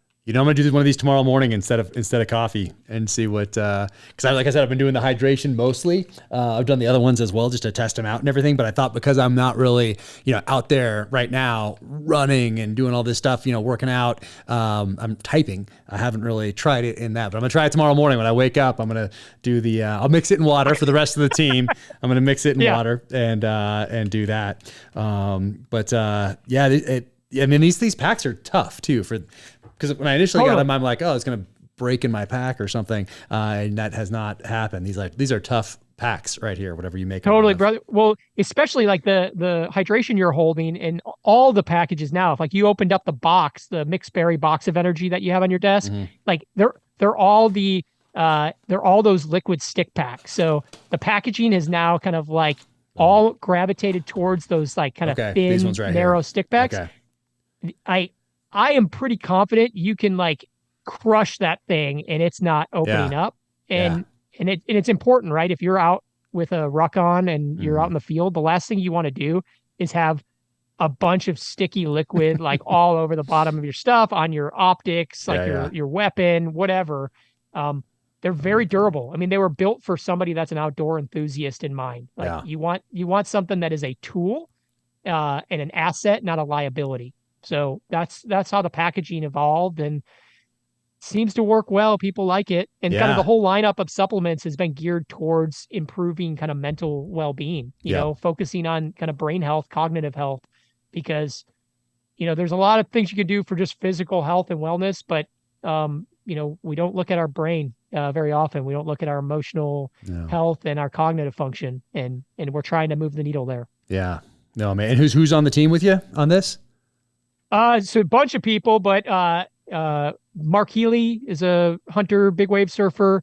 My brother-in-law, Tim Duba, Naval Academy grad, and then Andrew Pouch, another Naval Academy grad, EOD officer, and a whole bunch of other nice. Folks, teams growing, and nice. Just a lot of wonderful things ahead, a lot of great interconnection with, I think, a lot of the companies that Black Rifle Coffee Company has been a big supporter of us and continue to be a supporter. Oh, cool. So we love those guys, whatever cool. we can do to support them and everything they're doing. Folks over at Yeti have been amazing to us. We're over at Sitka, nice. Jonathan Hart, I know, is a mutual friend of ours, mm-hmm. and he's become a good friend and a huge advocate for us. So awesome.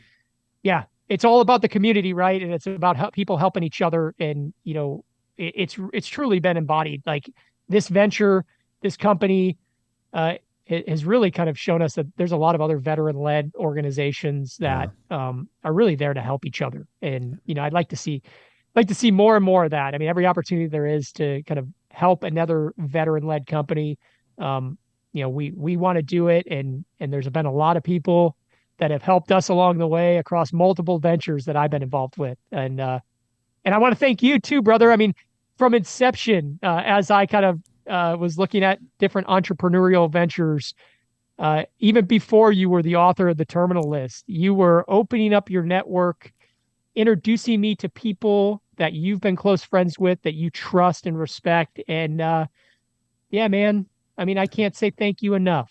You have been a good friend, never looking for anything to be reciprocated, and just have given freely and wholly every single time, man, I've asked. So I truly appreciate it. And you continue to do that every single day, bro. So I can't say thank you too many times. Oh man, I appreciate that. Thank you. I always want to help good people. You know what I mean? It's my pleasure. It's my pleasure. And thank you so much for your support and friendship over the years, and for sharing this experience right here. I mean, that's what's one of the great things about living in a time where we have podcasts and you have social media. Like there's a lot of negatives to it as well, because you see a lot of negativity, and if you try to ignore it, it's still there, and that part is unhealthy. But there are things like this also, where somebody can listen to this and get in contact with you guys and change their life or save their life through your experience and you sharing that experience. So thank you so much for doing that. And it's protekt.com. So people can check that out and follow you on the social channels and do all that sort of thing. Man. Dude, thank you so much for this is my favorite part of doing a podcast, is that we get to do this. Because even when you came out here and you have the Sprinter van that you're testing out, and the family's here, and it's chaos, and we have what kids in the driveway on motorcycles, and like one little guy went down right as you're coming in, and like it's just go all the time. But this like forces me to put the phone down, put it on airplane mode. There's no text messages. There's no emails. I'll hit that stuff this afternoon. But it's a great way to be able to just hang out for a little bit. And we don't get to do that too much because we always have that device with us. Oh man. Especially if you're a business owner and you have to build and you have responsibilities and all that stuff, like you're probably going to need to be attached to that thing for a little bit. But this forces me to put it down and forces somebody else to put it down for a little bit, and we get to hang out and catch up. So, so thank you so much for that, and for your inspiration and for everything that you're doing there these days. And man, I'm looking forward to you coming back out here or seeing you next time I pass through Sand Dog. Totally, brother. Well, hey, it's awesome reconnecting, and I enjoy the conversation. And for me, opportunities like this, man, it is about kind of just sharing kind of the message that there's always help, man. There's always resources. It's never okay to kind of check out, because there's always people there that love you and want to connect to help. So I offer myself out there. I'll put myself out there personally. Anybody listening to this that is struggling, that's going through a dark time, you can reach out to me, man. Hit me up on Instagram, and it wouldn't be the first time. I've had total strangers reach out, and I've become friends with some of those people that didn't know me from Adam. But it fills me with a lot of joy and fulfillment to be a lifeline for people and just be a point of connection. So I appreciate you allowing me to do that. Oh, kidding me. And what's your Instagram? It's Nick Norris 1981. You'll see my smiling. Type in Nick Norris, you'll probably see my smiling face. Nice. Nick Norris 1981. and then what's the website for vets again? One more time. Vetsolutions.org is the website. And then if you see it, it's the cool little red and blue logo that says vets. Nice. What is the red and blue logo? What are those things? It's kind of like a little, kind of representing kind of like neurogenesis, right? Okay. Like the connectivity. So it's kind of, it's like regenerating and rebuilding kind of like connection and wholeness, these little things coming back together again, because we're all there, right? We might be broken up, but all the pieces are there. We just put Humpty Dumpty back together again. And that's where we look at it. Nobody is too far gone. There's always a way to kind of regain control and find joy and love in your life. Love it, man. Love it. I think that's a good way to wrap things up, man. Thank you so much. Appreciate everything. And hopefully I'll be seeing you in person soon. I look forward to it, brother. All right. Take care. We all know how finances can take a major hit during the holiday season. That's why you need to go to NavyFederal.org and check out everything that they have going on. I have been a member since 1996, and I could not be more pleased with how all of that has gone. Partner up with Navy Federal Credit Union to pay down credit card debt. You could get into low APR on balance transfers with their Platinum credit card. It's their lowest rate card, and it's a great tool to pay down debt. Navy Federal can even help get you started on your next home improvement project. They offer home equity line of credit with convenient access to funds when you need them at a variable rate. You can also get a fixed rate equity loan that has set monthly payments for large purchases. Consolidating debt with a home equity loan could also streamline and lower your monthly payments. Learn more at NavyFederal.org, where their members are the mission. Insured by NCUA, Equal Housing Lender. Membership required. Loans subject to approval. Call 1-888-842-6328 for details about credit card costs and terms. HELOC APR as low as 6.5% as of November 23rd, 2022. Black Rifle Coffee Company, the coffee that I drink every single day and powers me through my novels. Black Rifle Coffee Company set out on a mission to make the best cup of coffee that's ever hit your mug.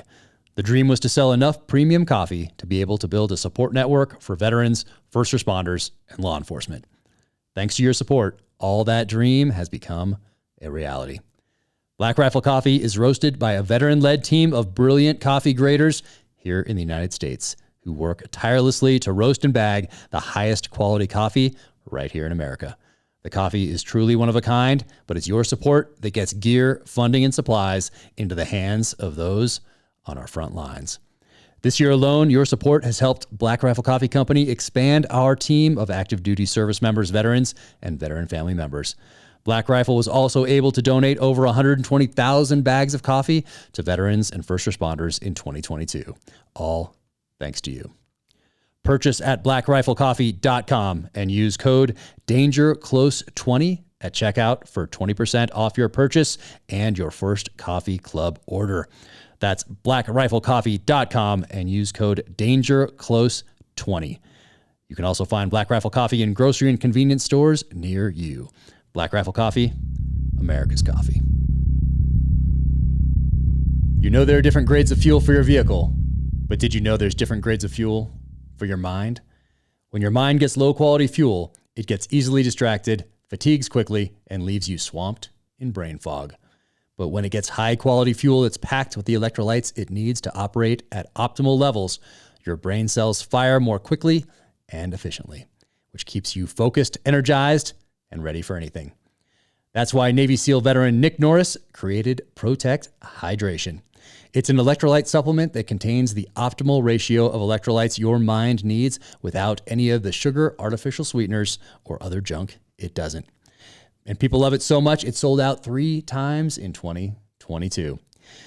They just got some back in stock right now. Danger Close listeners can get 25% off. Visit Protekt, PROTEKT.com/dangerclose and start giving your mind higher quality fuel today. Once again, visit Protekt, PROTEKT.com/dangerclose for 25% off. Welcome to the gear highlight portion of the Danger Close podcast. I have a few things to go through today, and they're all sitting on top of this badass workbench. So badass-workbench.com right here. I love this thing. It is solid, great crew out there. So thank you so much. And I have the Gators on my head right here. These are the Deltas. I'm absolutely loving the Deltas. I wore the Raptors for so many years, and these Deltas, I've been wearing these for the last few months. Love these things. So Gators, thank you. Let's see where to start. Probably with the Vickers Guide right here. If you followed me for a while, you know that the Vickers Guide series of books right here, they're my first stop when it comes to researching the weapons for my novels.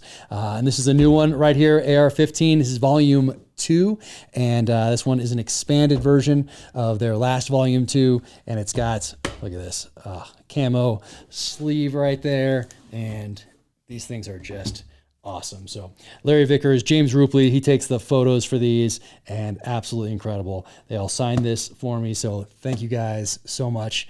Yeah, this is, if you don't have the Vickers Guide series, start collecting. They're awesome. All right, I'm gonna put that over here. And yeah, I love this slipcase too. I mean, just love how much thought goes into everything that these guys do. It's amazing. All right, Len Waldron, man, thank you for sending me this. This is really cool. Look at this, A Dangerous Game, a classic collection of African safari, hunting, and conservation by the legendary Robin Hurt. And he signed it for me in here, which is very cool. And this is a gift from Len Waldron. Len is a writer and did an article for Ballistic Magazine a couple years ago on guns of Savage Son.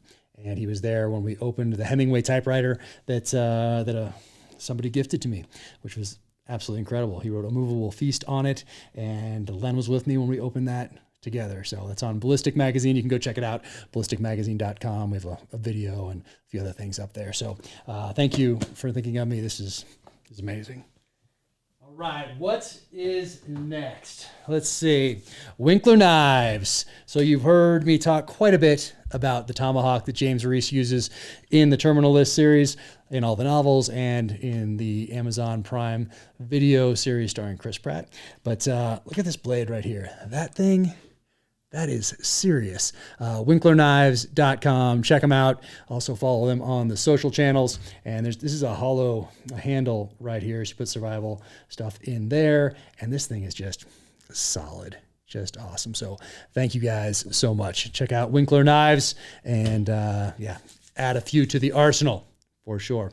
All right. American Zealot Productions. Rick Stewart over there, been a friend for years. So Rick, thank you for sending this. American Zealot bourbon right here. Crafted with American conviction. Love it. So thank you so much. American Zealot Productions. Let's see. This is really cool. So right here, this is a sheath, and it's from thholsters.com. Not a sheath, a holster from thholsters.com. And this is a gift from Commando Bond. Caleb Daniels, amazing. Commando Bond on Instagram, and he designed this holster for the Walther PPK, which is right here. And it's been really cool getting to know a lot of people that are from the Bond fandom out there. And so Caleb, thank you so much. And I love that card, by the way. And this was pretty cool too. Even cooler. So obviously this is Sean Connery and Jill Masterson, played by Shirley Eaton, who had her birthday yesterday as of this recording. Anyway, so very cool. So thank you so much for that. And yeah, the Walther PPK, always wanted one. So finally added one to the arsenal. Speaking of arsenals, right here, okay, Rise Armament. So risearmament.com, they sent this out, and they have some pretty sick triggers. So check them out, Rise Armament. Let's see here. Ooh, that's nice. Very cool. So thank you guys. This is pretty cool. You can check out, this is the Watchman, I believe. Yeah, this is the Watchman right there. And that's a pretty sick AR, and that trigger is nice. So can't wait to get it out there, put it through the paces at a course out at maybe Thunder Ranch. Love going out there. Check out thunderranch.com as well, because you have these things. Well, most important part is the training. So getting out to Thunder Ranch and seeing Clint and Heidi Smith out there, that's always at the top of my list. So looking forward to running this out there. And you can get the triggers. This is one of the triggers right here from Rise, and this is the Blitz right there. So see that? You can drop that in, and that is a nice trigger. Looking forward to putting it through the paces. So Rise Armament, thank you guys so much. And this is a serious case that this thing came in as well. Awesome. Let's see. Bow. So this is my daughter's bow, and there we go right here. This is a Hoyt, and this is the Eclipse, and of course Sitka pattern right here. So Hoyt, thank you so much. And this was put together by Stick Sniper Archery, my friend Caleb Brewer out there in Tucson. So he built this up for me, and Hoyt is of course just down the road here in Utah, and yep, that's the Eclipse. So love that. And this is my daughter's bow, like I said. So we get out there and sling some arrows together, and it's nice to put the phones down and everything else and just get out there and walk around and shoot some arrows at some 3D targets. So Hoyt, thank you. Caleb Brewer, thank you. What else? Okay, so living up here in the mountains for Christmas, my wife and daughter got exactly what they wanted. They got Max Tracks. So these are the Max Track Minis. I have the larger traction boards in my truck, but some smaller ones for my wife and daughter right here. So these are Max Tracks, and they come in this pretty solid case that they can get also. But these are the Minis, about half the size, I guess, of the larger version that I have. So being up here in the mountains, in the snow, I don't know. People will probably correct me, but about 95% of the situations that we find ourselves in up here can be solved with a shovel, which is in here, max traps, and a toe strap. So right here, nice size, and the case was really nice too. So they got just what they wanted for Christmas. I know they did. And here we go. This is the other part of what they got for Christmas. So Factor 55 right here. And it was really cool. I ordered this, and Factor 55, I guess they recognized my name, and they sent me some extras. So thank you guys so much for hats and shirts and everything else you put in there, and the kind note that that you included as well. That was really cool and a surprise. So thank you. But what's in here? So toe strap on this side right here in the middle. There we go. They sell these kits too, which is nice. And then you can add to them, obviously, like I did. But kinetic strap as well. Right here, I threw in some jumper cables. Of course, it's always nice to have some duct tape or rigger's tape right there. It comes with a couple shackles right here, and some soft shackles as well. And here we go. Got this right here. So this hitch link also, in case you need it. So yeah, pretty solid kit. And the bag is really nice as well. And then I added some things on this side.